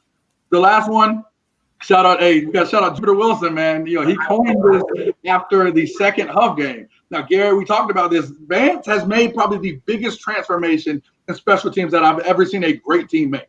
We talk about great teams being great in 3 phases of the game. Gary, you are a big proponent and one of the loudest, even though you're a Vance supporter, one of the loudest critics that spoke out against their special teams. The special V has really shown up to be big since that moment going forward. You talk about moving the kicker to being the punter and allowing the long snapper to kind of get comfortable with that setup. We saw that Myers Park game with Songy Yates. I jokingly call him the Devin Hester of the IMAC. I expect him to be the 2-time specialist of the year in our conference. that back-breaking, to me, it was a back-breaking kickoff return, just as Myers Park had really driven down and given some sort of life to what they had going on. Sonny Yates really took it right out of them. So, I mean, that special B, I think, is going to be, special for Rolesville to have to make sure they keep contained in order to be successful. All right, Alex, I'm going to throw this first one here to you. I've seen Coach Martin Samick at Rolesville ascend in his career. I've seen him as a big-time player, a football star, wrestling star, as big as it gets up in Western PA outside the Pittsburgh area. He's come down. He's been a coach in Gaston County. He was a big-time coordinator at Mount Tabor. Moves on, becomes a head coach at Grimsley, has some success, Southwestern Guilford, then moves over to Parkland and really turns around a Parkland team into a real good contender almost overnight. Comes to Raleigh, takes over Rolesville, in 2 years has them in the state championship game. So I want to ask you the question: did you see this coming in Rolesville, because you're right down the street from it? Is this success at Rolesville a surprise, or are you surprised that they're there? Because basically, Rolesville has kind of been a mediocre area since they broke off from the Wake Forest-Rolesville split. But now, all of a sudden, in the past 2 or 3 years, they've just been going up like a bullet. Surprised? Absolutely not. Well, first and foremost, let's acknowledge that Rolesville is its own municipality outside of Raleigh. I know that all of the Rolesville faithful want to acknowledge their own municipalities' identity and standing. But Rolesville ascending this quickly? No, absolutely not. Not a surprise at all. A lot of times we overlook the degree to which tradition and understanding of that tradition and the pursuit of tradition is imbued within a prevailing community. And Wake Forest, Rolesville, prior to the split of Wake Forest High School, Rolesville High School, when Rolesville opened a number of years ago, and Wake Forest Rolesville was on Stadium Drive, which is now just Wake Forest High School. You're dealing with 2 adjacent municipalities who contributed to the building of a thriving tradition on Stadium Drive. I mean, it's just another facet or segment of the population or the community that contributed to the cultivation and proliferation of that tradition on Stadium Drive. So they understood what it meant, they understood what it took, and they desired the same thing. It took a little bit of time for Rolesville independently, but in terms of their ability to ascend, oh no, not a surprise at all. And it's a testament to the ability to infuse the contributions of the existing community, their understanding of tradition, and their willingness to welcome someone like a Martin Samick into the fold and blend all of those resources together that has brought them to this point. But as far as them getting, no, not a surprise at all.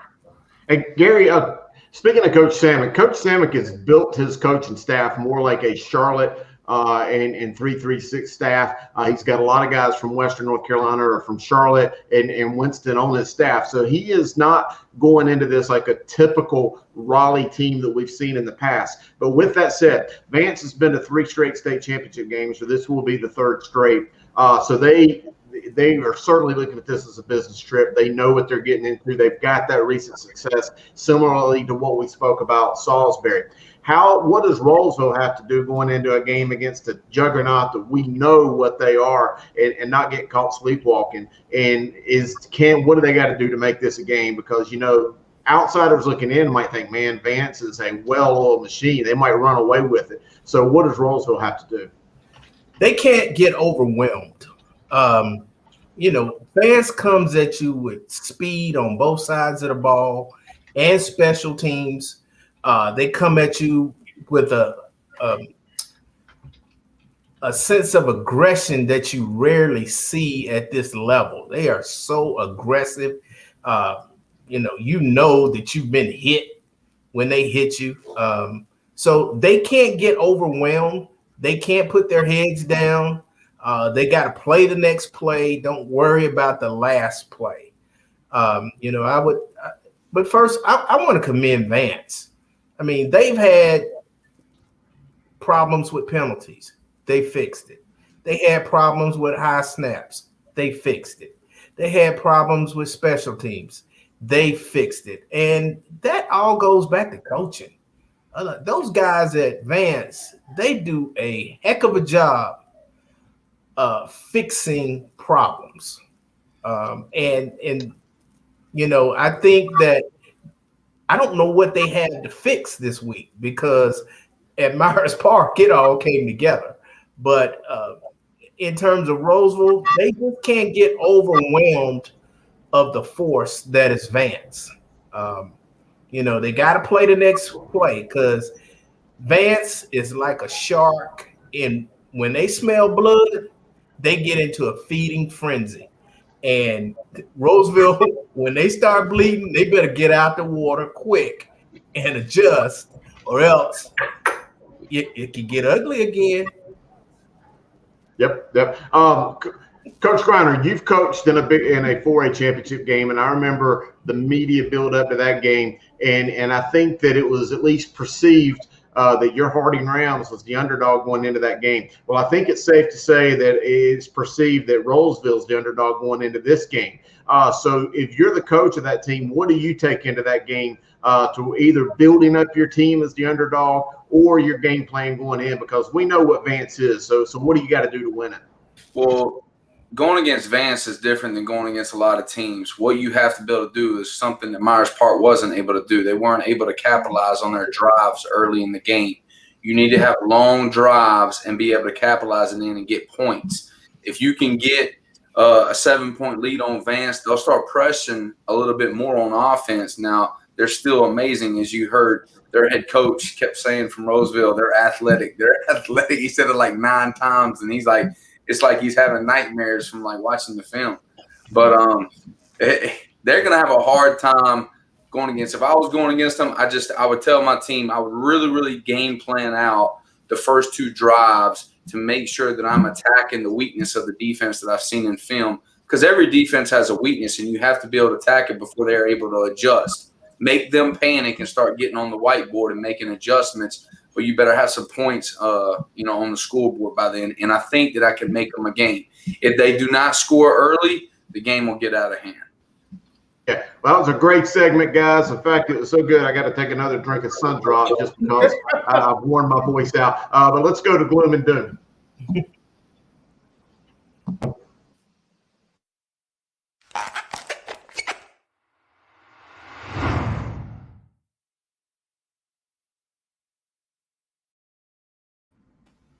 No gloom and doom this week. It's all excitement as we approach this Thursday, Friday, and Saturday. And the fact that everybody is here and all the teams that are going to play this weekend, they all already are winners for everything through which they've persevered this season. But in advance of Saturday, still one has got to go. I'm very excited that we get to begin with this particular category because I would say that we need all 4 of these for Dale to use up all that hot sauce he's got. But still, one of them's got to go. So, Dale, about a couple of days. So, Dale, I'm gonna let you begin. I mean, you need all of these to get that hot sauce, right? No, you don't. If it's a good steak, it doesn't need anything. Maybe a little pepper, maybe a little salt. Not much of that at all. If you have to bring out the sauce, and that's what I tell them when they come to my table, and would you like some A1? It's like, do I need it? Because you shouldn't have to need it. So which one goes? Man, I love a good filet. Nothing beats a good ribeye because of that fat that's in it. And hopefully you know what a rib steak is. Some people call it a cowboy steak. There's no way you can get rid of a bone-in ribeye. No way. Out of all these, the T-bone, and the T-bone's a great piece of meat, but it's the one that's going to have to go for me, I guess. Kenzie. I'm glad Dale clarified what a rib steak is because I was thinking I don't know what that is. Do you know what a cowboy steak is though? I'm gonna go. I'm a smaller person. I love steak. Can't eat a whole lot of it. So I think just on a size and functionality, the rib steak's got to go because it'd just be a waste of meat. Gary, I'll take the rest of it. The rib steak. Are you talking about the one with that long bone, or are you talking? Yeah, about so it's a bone-in ribeye. It's got the rib bone in the ribeye meat. Yes. Okay. Some people call it cowboy, a bone-in ribeye. It's got different little names, but okay. Well, if that's the case, then I guess the T-bone would have to go because a T-bone is kind of like a combination of a strip and a fillet. Fillets are my favorite. All four of those steaks are great, and I'm a steak eater. Yeah. But if I have to pick one, I guess it would be the T-bone would be the one that have to go. And Dale, how do you like your steak? It's got to have a little pink, a little blood in it for me. What about you? Mine, I like it on what you would call a rare medium, not medium rare. So kind of right there, closer to rare than medium. That's where I usually like to go. A little bit more than some. My boys eat it. They'll take it out of the packet and start eating it. My brother-in-law used to say, "Throw it on, flip it over, throw it on, and it's done." But I like it a little more than that. Yeah, my family, my brothers-in-law, they like it well done, and I just want to smack them upside the head. Like, what are you doing? So you're gonna have to smack me upside the head too, because I like the medium well. The filet mignon, hey, that's got to stay. That's a great vocabulary word. Mignon, favorite, good French right there. But the filet mignon is going to stay. The T-bone's going to go.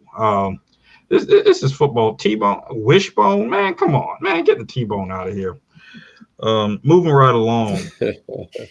All right. I love T formation. Yeah, T formation, whatever. Yeah, we're talking football. Let's hit the wing T. The wing T. Now, I've never heard a T-bone win a state championship. I've heard a wing T win a state championship. I've heard a wishbone win, but yeah, whatever. All right. So actually, the base offense for that wing T offense for that wing T team is a T formation. Just a little tidbit there, but go ahead. What's got to go with this drinking? All right, let's get this drink out of here. Sun Drop, a Mountain Dew, or a Mellow Yellow.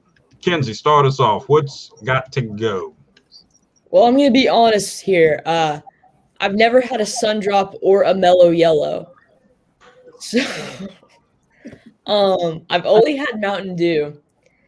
So I guess, I feel like Chris is going to be very upset if I don't keep Sun Drop. So I think we're just going to drop the Mellow Yellow. All right. Let's make this next one very quick there. I'm going to go ahead and go to Chris, who has 10 seconds to announce because we know what he's keeping. But when I saw the script tonight, guys, I knew that I was not so subliminally promoting my Sun Drop tonight because I'm like Sun Drop's unofficial spokesman. They follow me on Twitter. I'm always promoting their product because I've been drinking it since I was a kid because really Dale Earnhardt started drinking it, and we're both from Kannapolis, and it's the citrus takes you just go wild for. So that's why I got to promote Sun Drop. Gary?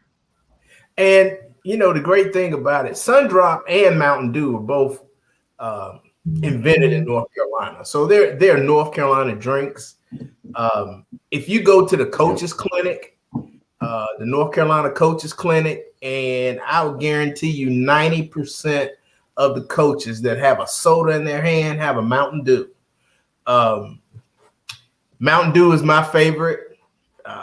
Keep at least a 12-pack in the fridge.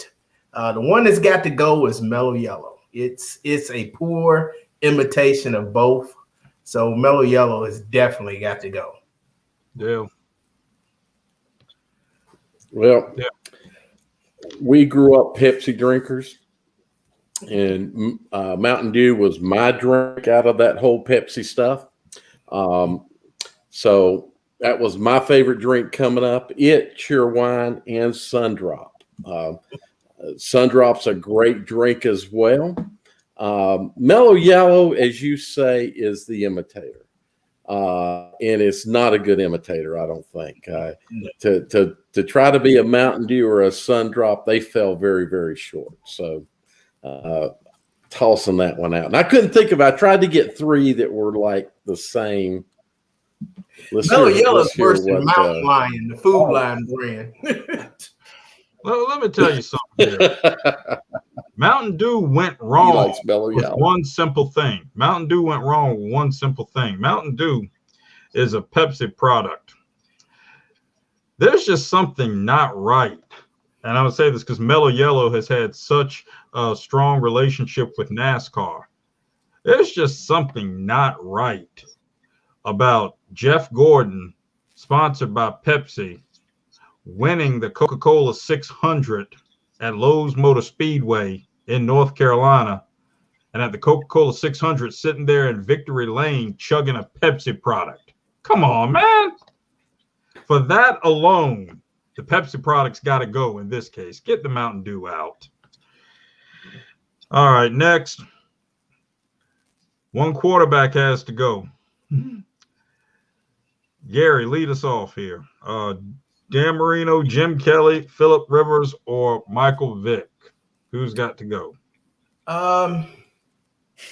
Phillip Rivers. I think Dan Marino, he threw the prettiest pass, and he has the quickest release of any NFL quarterback in my lifetime. Jim Kelly, 4 Super Bowls. Hey, I know he didn't win any of them, but you got to get there first. Michael Vick, he ushered in the era of the dual threat quarterback. Phillip Rivers, I don't know what. I mean, he throws it around a lot, but no Super Bowls, not a dual threat. He's a very good quarterback. His name's going to come up for Hall of Fame, and he may get in. I don't think he should. I think he's good. I think the other 3 were great. So, and he went to state. So, Phillip Rivers got to go. Dale. Well, all 4 of these did not win a Super Bowl. That was kind of a goal here. They all have certain attributes I like a lot. Dan Marino is my favorite NFL quarterback of all time.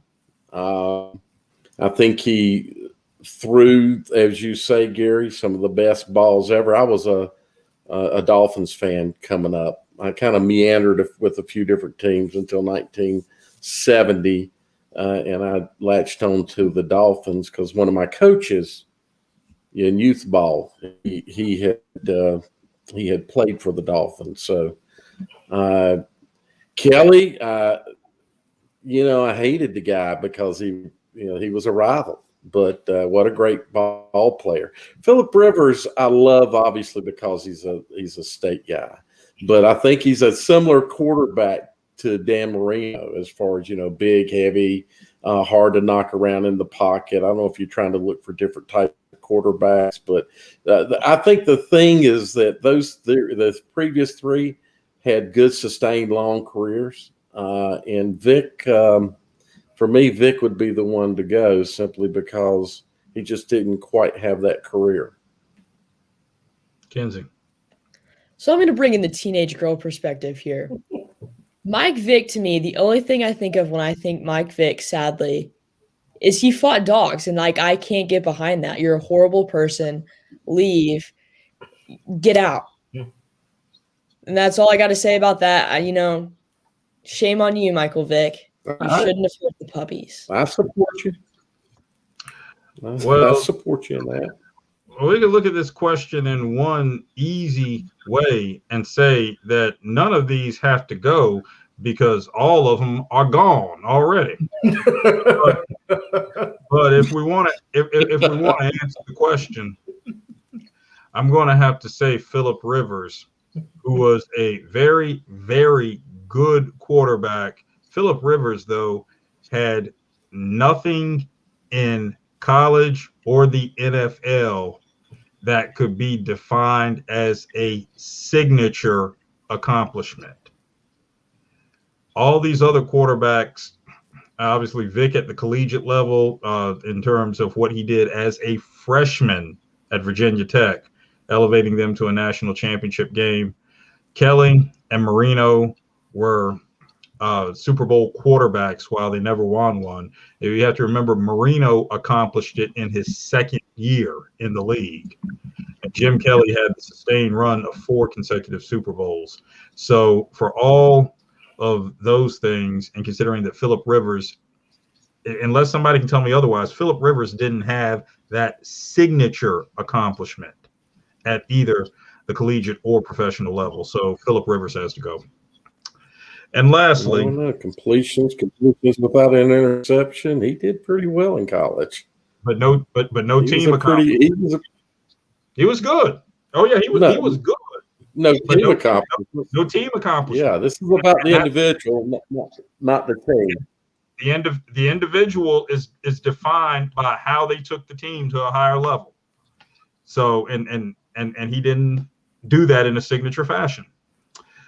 So lastly here, all right, an extreme sports activity. Now I know that everybody here has done all 4 of these. So educate me and speak from the vast insight that all of you have with your extreme sports backgrounds. Dale, which one has to go? Whitewater and Nantahala, hang gliding, the Mile High Bridge, or rock climbing at Hanging Rock? Well, at this age, first of all, whitewater rafting on Nantahala is an awesome experience. If you've never done it, do it. Just, you may not want to do the Class 5 rapids, but it's a beautiful thing. And if you've never been on whitewater rafting thing, oh man, yeah, it's pretty exhilarating. Hang gliding is the one I have not done, and I would still do it, and I've wanted to do it. Mile High Bridge is a pretty cool thing. If you've never been on the Mile High Bridge up at Kings Mountain. Now that rock climbing, man, Dale couldn't rock climb today. To save his life, Dale'd be dead. So if we're looking at it today, rock climbing's the one that would just have to go, because physically I can't do it. I knew the voice of experience could offer us profound insight and wisdom. I knew it. There we have it right there. Gary, why don't you add to it? I have done whitewater rapids before, and that was a lot of fun at a younger age, of course. Mile High Bridge, I mean, that's simple. You just walk across the bridge. The other 2, I'm thinking death. At my age, I'm thinking I could die doing this. And I don't do things that I could possibly die at anymore. So I'm going to eliminate 2 of them. I'm not hang gliding unless it's maybe over water, and I'm being pulled by a boat. And I'm definitely not climbing any rocks. It's not happening. I'll get on a household ladder and that's about it. But I'm not climbing up anything, any rocks. So I'm eliminating 2: hang gliding and rock climbing, or at hanging rock. Kenzie? I'm going to be honest with you. I have a pretty significant fear of heights. So 3 of these sound pretty horrible. The only one that I would probably do is whitewater rafting. Hang gliding, like Gary said, very strong chance you could die. Mile High Bridge, the bridge could break, you could die. Rock climbing, that sounds horrible. Like your arms would hurt and then you could fall off and die. So what I'm thinking here is heights equal death. Only one that's safe is whitewater rafting. I figure I may as well just go for it here. I've never done whitewater rafting. I think I'd love to do it. I almost, a couple years ago, when I went to the Outer Banks, wanted to see, just the timing wasn't right. I wanted to see if I could do the hang gliding, and I think I would try that. The Mile High Bridge, did it years ago. I'll probably do that again. The rock climbing, did that on a smaller scale back in my scouting days.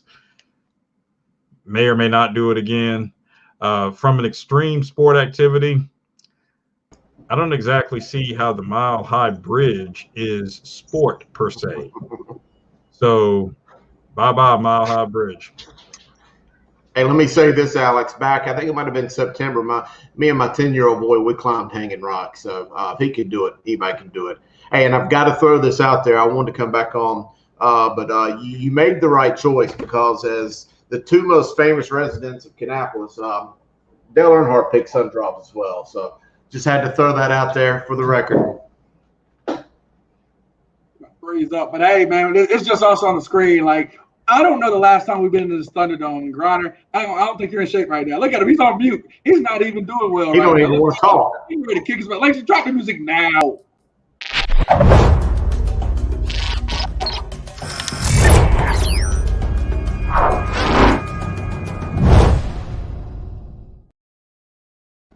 All right, guys. Let's It's been a long time since we've been in this daggone Thunderdome. Who muted me, dadgummit? It's like stumbling when you get in the Thunderdome. You like stumble on the ground, have to pick yourself back up. That's All right, get him ready. take one more swig of Sundrop to get ready for this. There you go. All right, here we go. Let's go. Man, I don't remember the last time we did this, but we're going to kick it off right. Griner, since you're in the middle and you didn't win earlier, you tied. I'm going to give you Chris, let me get this. The belt is still across my waist. You understand? That's the whole key. It's around my waist. You got to beat me. That's the whole deal. You didn't do it. Don't want to hear it. Hey, speaking of not doing it, I want to know when we're going to be ready for that tennis rematch. I'm ready. You don't want that smoke, Chris. Hey, I'm telling you, they ain't a sport that you guys can beat me in. Tiddlywinks, jumping on a trampoline, it don't matter. I promise you. I don't know. I think I'm pretty good at horseshoes. All right, let's do it then. All right. Well, hey, you're going to give first jab at this question here tonight. Coach versus coach, round number 1. Should summer workouts be held in the evenings instead of the mornings to allow more athletes to go to summer school to get caught up? Absolutely not. I think students need to be able – we have study hall after school right now. They need to be able to finish off the school year greatly if they want to be able to play sports. A lot of times if you go to summer school, you're ineligible anyways based upon some of the rulings. Here's the thing, though. How many coaches get paid during the summer? Not very many. The head coach makes like 1 month out of the 2, but works way more than that. And you're going to ask these guys, hey, by the way, don't do nothing at the end of the day because we got practice. You know, it's better to get it out in the morning so they have their whole day to be with their families, so they're not going to get paid, especially if they're in-school teachers that have the summer off. So this is the easiest question ever. Like, do not take away the mornings. So I would absolutely no on the evenings. You got enough 7-on-7 stuff you do on Tuesday nights or on the weekend. That's plenty on the evenings. All right, we got Alex in here, but I'm going to go to Grice first. So, Grice, what's your rebuttal? Well, I mean, speaking of being a non-traditional coach, I mean, some of us are working in the morning. So I do appreciate the fact that evenings do allow for me to keep my day job and coach these wonderful kids. One, I think that, you know, it helps our kids to stay in the normal structure that they're going to have to be in once school starts in the first place. I do think that, you know, the times where we were going in the morning, we would have that adjustment with kids getting used to it in the afternoon. But again, I see some administrators and wonderful educators below me that are looming to strike through anything I say about going in the evenings. But any situation that does provide these kids the opportunity to do something in the morning, yet continue their extracurricular activities, I do think is a win-win. But I will definitely defer to these educators and administrators below. Terrible. Like, if you don't practice in the morning, the kids are going to sleep till daggone noon. Waste the whole day away. All right, go ahead, guys. Gary, you go, bro. Well, typically I'd be on your side on this, Griner, because as a football coach, I used to like to get up, get it over with, And the thing about the evenings, you always have to worry about heat advisories. You have to worry about thunderstorms. Your best laid plans for the evening get destroyed because of the weather. However, because we have been in remote learning so long, many of these athletes have fallen behind. Maybe they get the credit for the class, but so many of them are behind where they should be academically. And the only way they're going to get caught up is by going to summer school. It doesn't mean they fail a class, but some of them do need some help from being behind because maybe they didn't have access to the internet or they had spotty internet access. And so they need to get caught up so that they can be on track to either graduate or be recruitable in the fall. A lot of them are 6 months to a year behind in their academic subjects because of COVID. So in this particular summer, I think any kid that struggled academically, maybe they didn't fail, but they struggled, they need to go to summer school and get some remedial help. So you're saying just this year, you're normally opposed. Just this year. In a normal year, I'm all for mornings. I love morning workouts.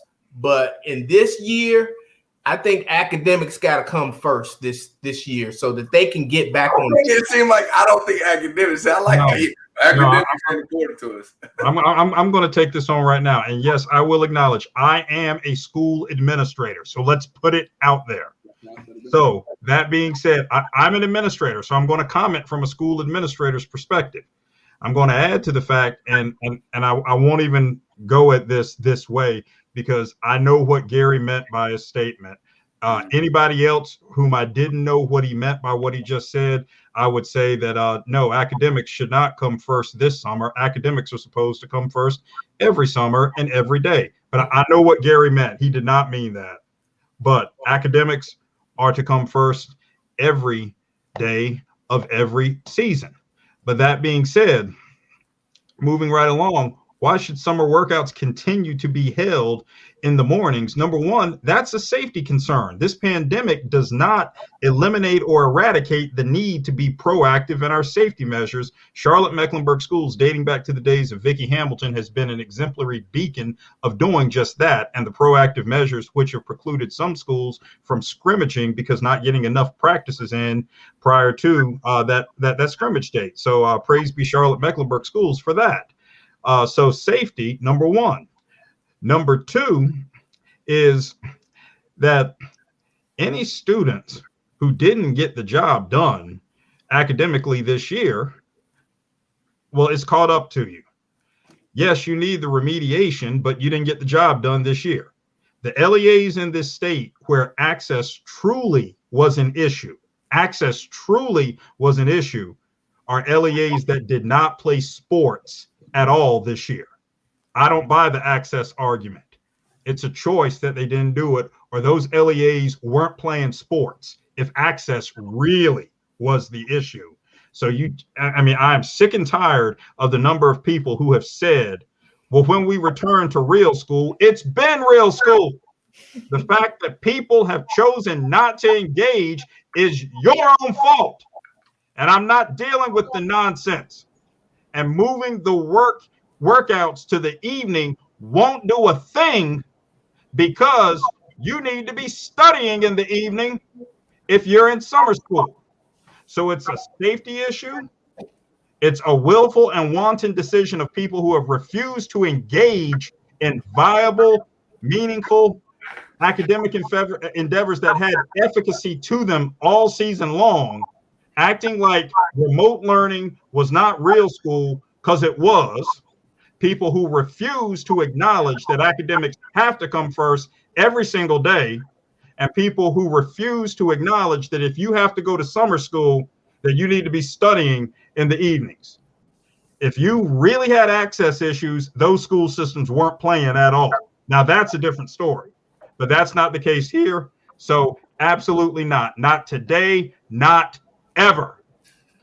All right, we got Alex doing the preaching right here, and I've seen a lot. By the way, our private chat right here is exploding on the back end. I've seen a lot of crazy faces. But, man, I got to go to Kinsey first because she is really putting on a face, and I got to hear what this lady's got to say.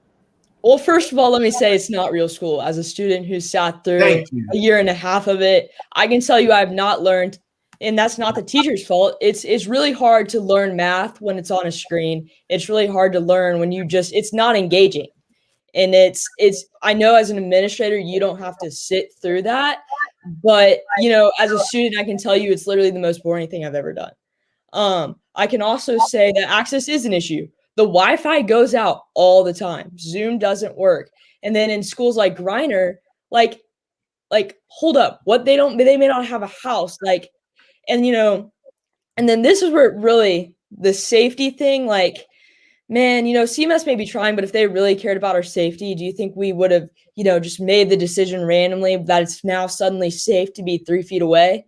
I mean, come on, man. It just doesn't add up that, it's not real school. Safety may be an issue, but, I mean, you're an administrator, but I'm a student. I've lived it. I've lost 2 years of math, and I've engaged. I've worked hard. I've gone to the office hours, and I've done my best. And, I've been a pretty good student my whole life, and it's literally been hell. It's been the hardest thing I've ever done. My brother has ADHD, and it's hard to focus. And I know a lot of kids are struggling with that. You're sitting there at a computer screen, focusing for 8 hours a day. That's 10 times what's recommended. So let's be honest here. She cursed again. I love it. She cursed again, right? Wow. Kinsey, of a parent of 2 kids who are going through this, I see the struggles every day. I got a daughter who goes crazy over this. So you're right. I believe in every word you're saying because I see it every day. All right. We threw people out the ring. We were in. Royal Rumble, we had to throw people out. Royal Rumble time. We were doing an elbow. Kinsey kicked one in the knee. This is crazy. All right. Well, guys, this next question, and Grace, you're going to get to go first, is something that I am very passionate about because I think it's a real deal. Are there too many players on all conference football teams or all conference sports teams in general? And has the process become too political? Grace, you're up. Yes. There are too many players. I think for me, it's the essence of all conference should be to identify players, not teams, but players who are elite on their squad that they're with the squad that they're a part of.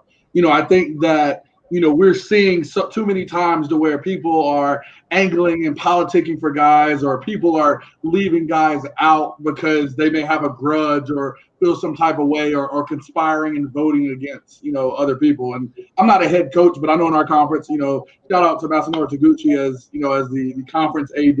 He seems to run a tight ship and ensure that our all conference, meetings and conversations are pretty kind of by the book, and you don't really hear too many people chirping around based on those selections. I just think it's gotten to a point. I mean, we had a point, and I won't speak on it specifically, but I'm sure with context clues you can figure out where so we had so many quarterbacks that were named all conference last year, and a lot of it was because of what I would say promises that were given to players and people, where you have people that are having, or coaches that are having to angle for guys because they made promises, probably I would presume, to say, hey, you come here, you can experience this type of success at this school. And then when it doesn't pan out in that way, now it's left to all conference meetings, conversations, and backroom dealing. So I think it has been has become too political. Hey man, if you ain't good enough, you ain't good enough. But you do see situations where coaches are freezing out kids because of how they feel. So it's a lot of stuff going on. I just hate it because we're supposed to be about the kids. That's one thing I love what we do with High School Heisman. I don't care. I didn't have it in for a certain player, or grinders for a Kings Mountain guy. I'm sitting here bumming up a Rollsville guy, and we're all, supporting the greatness of a Vance kid. That's how we make our decisions. It's not politics. We don't get paid for this or care about someone over another. So I feel kind of strong about this clearly. Kind of like Alex. I don't want to go full Alex Bass, but, that's just kind of my thoughts, Griner. We're looking for endorsements. We don't get paid, but looking for endorsements. No, so here's the thing. I think that a lot of conferences have it right. The IMAC has it right. We do certain things, and yes, we might have 2 or 3 team based on the position, you might have 10 offensive linemen. You know, that's two rounds of it. That's fine. If they want to adjust it, they can make it first team all conference, second team all conference. I'd be okay with that. But I think having that all conference label is still important because it's not like these kids get scholarships because they made all conference or something like that. It's just something to promote them that they worked really hard and they finished out the season and they had good stats behind it. But like I said, you know, I'm not a big stat guy. I'm not a big, accolade guy. I just think that the way that they do it now promotes enough of the kids. And if you start taking things away, you think we got problems now with all these different conferences complaining about certain things, like it will get worse. If you narrow it down, all of a sudden now you got 3 studs, like 3 dominant players, and all of a sudden you're only taking 2. Oh, man, it's going to be tough. Well, I think we live in a world. The counterpoint to that, Chris. I know we don't do this, but Griner, we talk about this all the time. Where you got talent seeming to collect at certain places. We always kind of lament about that. Hey, if you're the third guy over here, like we have small all conference lists. You're the third guy over here. How about you go be the first guy where you're supposed to be, and be that guy, be great, and have that opportunity to make that same place there. I think it discourages one of those things that hurts us both. Is that people having talent, aggregated at specific locations, to where it's like, hey, man, like. That would maybe spread the talent back out and guys realize, hey, my success is more important than going somewhere else and eating off someone else. Well, guys, I've seen some of these conferences that have 25, 30 guys just on offense make all conference. And to me, it goes back to, we're living in this world of everybody gets a trophy, and we know that in real life that just isn't accurate. I believe, Sam, I'm all about you. Let's have a first team and a second team. Great. Let's find every opportunity to promote young men or women or whatever the case. But you know what? A football team should be 11-11 with a kick returner, a kicker, a punter, and a punt returner or a specialist. That should be your first team instead of about 20, 25, or 30. In baseball, it should be 9 with a DH and a pitcher and a relief pitcher, a setup man or whatever. Basketball, 5, you're starting 5 and maybe a 6-man. So, I'm all about a second team, but I just don't like to see the overall all conference teams being 75, 80 guys. But is it too political? I guarantee it's too political. I've seen it. I've lived it my whole life. I've seen some of the conferences have the scale where basically you submit your own conference. The conference champion gets like 6 picks, the second place gets 5, third, 4, 3, 2, 1, and so on and so forth. And maybe that's fair, but then it's almost a coach is just picking his own kids or who he wants to fill those spots. And then it even kind of becomes political within his own team, and parents are mad at him. So, there ain't an easy fix. Well, the coaches would never tell them that they picked it.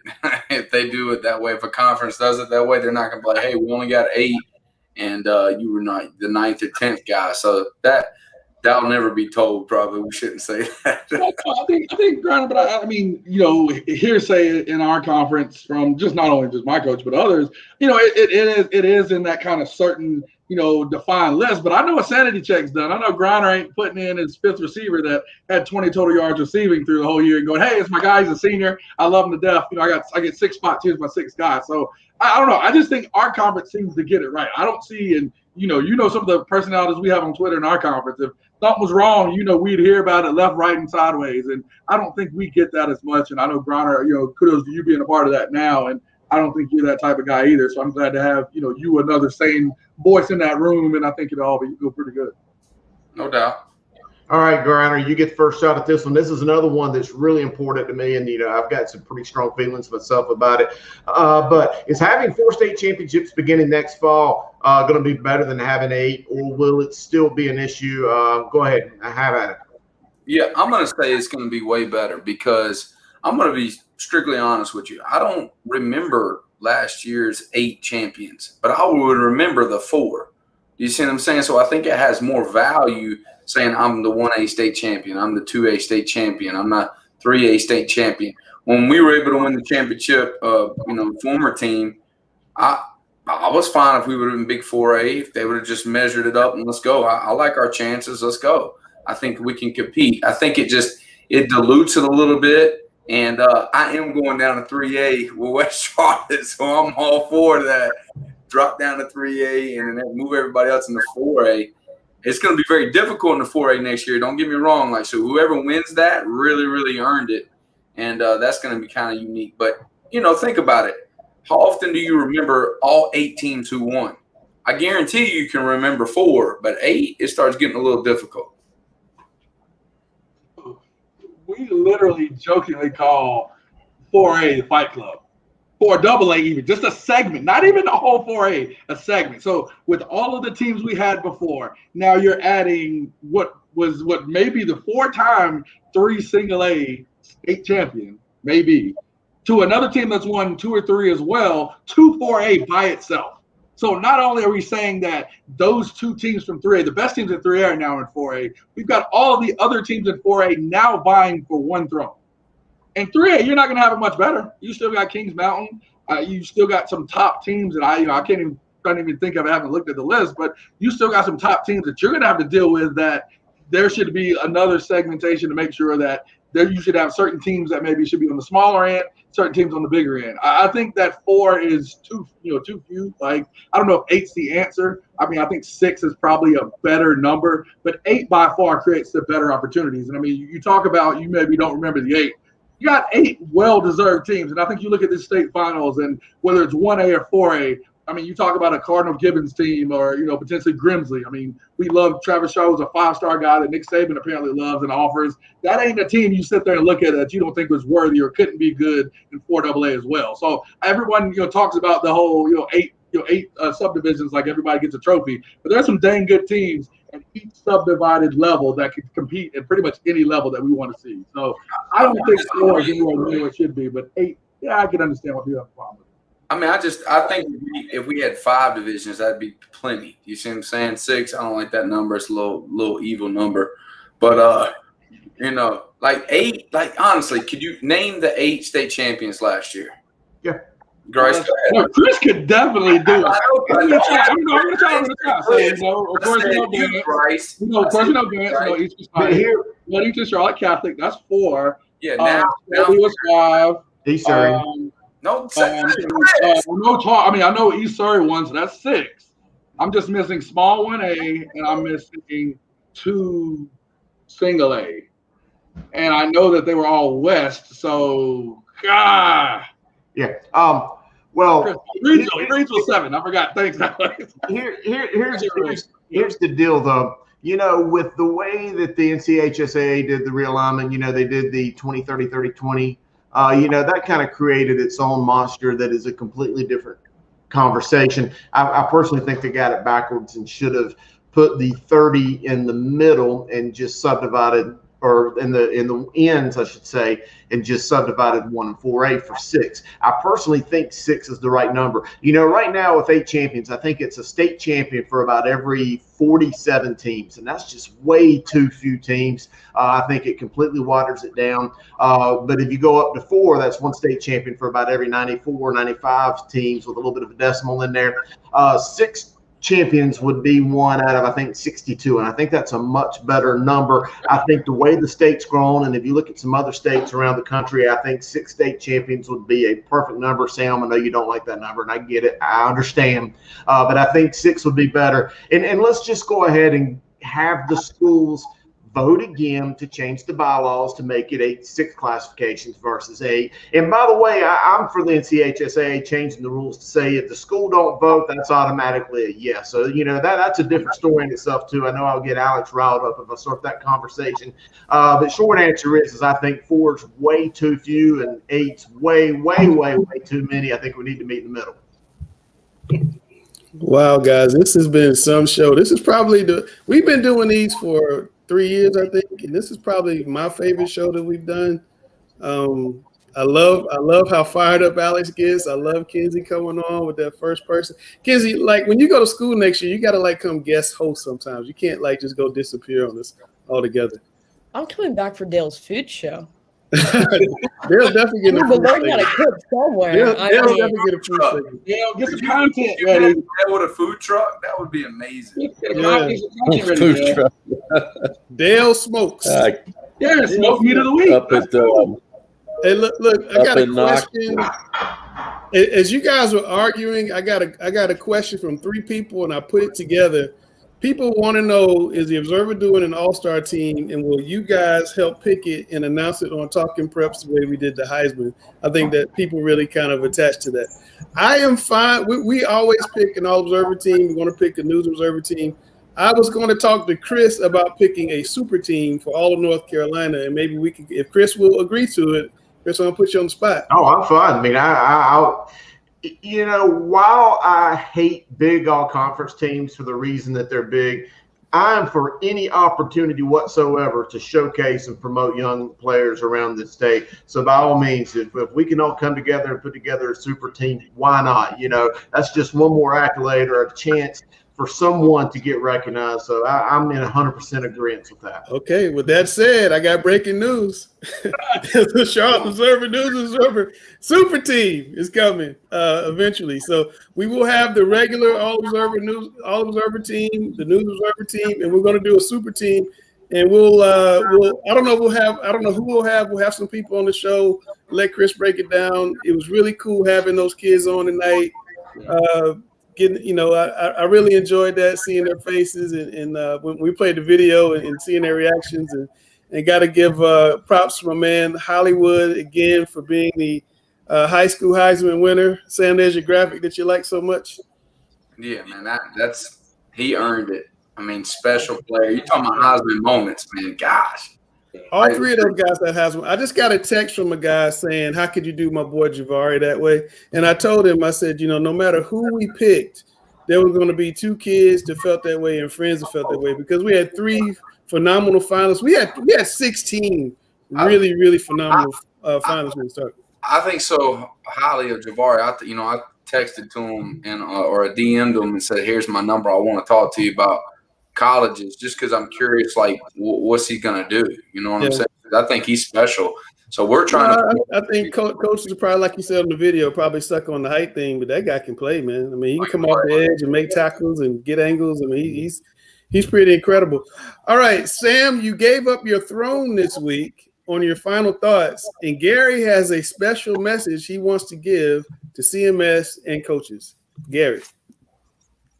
Thanks a lot, Sam, for your time. First of all, I want to say, Dale, that was the funniest segment with the hot sauce that I think we've ever had. And it made me think or enhanced my thinking of no one lost. Okay, there are no losers this season. Myers Park are winners, Charlotte Catholic, Vance, Butler, any high school that played in this COVID season are winners. There are no losers here. Maybe somebody lost their last game, but they're not losers. Myers Park had a great season, a super season. And I don't know what's taking them so long to sign their coach to a permanent contract, because he did an outstanding job. He's my coach of the year, and we haven't even voted on it, but he's mine for what he did at Myers Park this season. So congratulations to every school. And this week is Teacher Appreciation Week. But what we also need, we need a Coaches Appreciation Week. For these men and women in all the sports in this COVID year to sacrifice from their families and go out and coach other people's children at a risk to their own lives and taking it back home, they need to be compensated for that. CMS, you got budget hearings going on tonight, and you have to submit a budget to the county commission. How about raising the pay of CMS coaches? You're still way behind major school systems across the state as well as South Carolina. Now is the time to show your appreciation for what all these CMS coaches do. You're still in an antiquated system of paying a second-year coach the same amount you pay a 30-year coach. You're still in an antiquated system of paying coaches whose seasons have ended 4 weeks ago and not paying these coaches who are still coaching in the playoffs. Get with it, CMS. It's time to pay the coaches commensurate of their responsibilities. Boy, his eyes got wide too. You can tell he meant that. We lost a lot of really good coaches due to that. I mean, that's one thing Tom Nash used to always talk about. Aaron Brand left here because of money. Mike Palmieri left here because of money. Can you guys imagine how good football would be if we had Tommy, Aaron, and Palmieri still here? I'm just saying. I mean, it'd be crazy. But go ahead, Dale. Dale, you there was want a to say reason something? I did this. Yes, I do. Can you? Hopefully you can hear me. There was a reason I did this, and Gary's statement about Myers Park really made me think about it. And in that game, and this also is true in the Ardrey-Kell game. If you get Vance and you can get them a little bit off key, then you can play with them. But if you let them spark, it's like Super Mario getting, any video game powering up. It's like getting a shot of hot sauce. That team cannot stop. Once those kids get sparked, the coaches are always working. But, man, them kids, they get that spark going, and nothing can hold them back. And that was the purpose of the shot of the hot sauce, because that's what those kids. Am I right? They were probably like astounded they couldn't get you with the shot of hot sauce. All right, guys. Thanks for coming on. We're gonna be back next week. Since we're gonna do the super team, I guess we'll be back maybe the week after next. We'll definitely be back next week to wrap up the state finals. We're gonna find somebody who can beat Sam in the game show. I promise you, we're gonna find somebody who can beat him in the game show next week. He's shaking his head. We'll bring in my own guys. See if my West Charlotte guys. We're bringing your big time Power 5 recruit to West Charlotte. Chance Morrow has gotten offers from everybody in the last week. I'm Langston. That's Grace. That's Sam. That's Miss Kinsey. That's Gary. That's the Guru, Chris Hughes. That's Dale, who's probably sweating right now. And that's Alex Bass. We are Talking Preps. We'll catch you next Tuesday back at our regular time at 8 o'clock.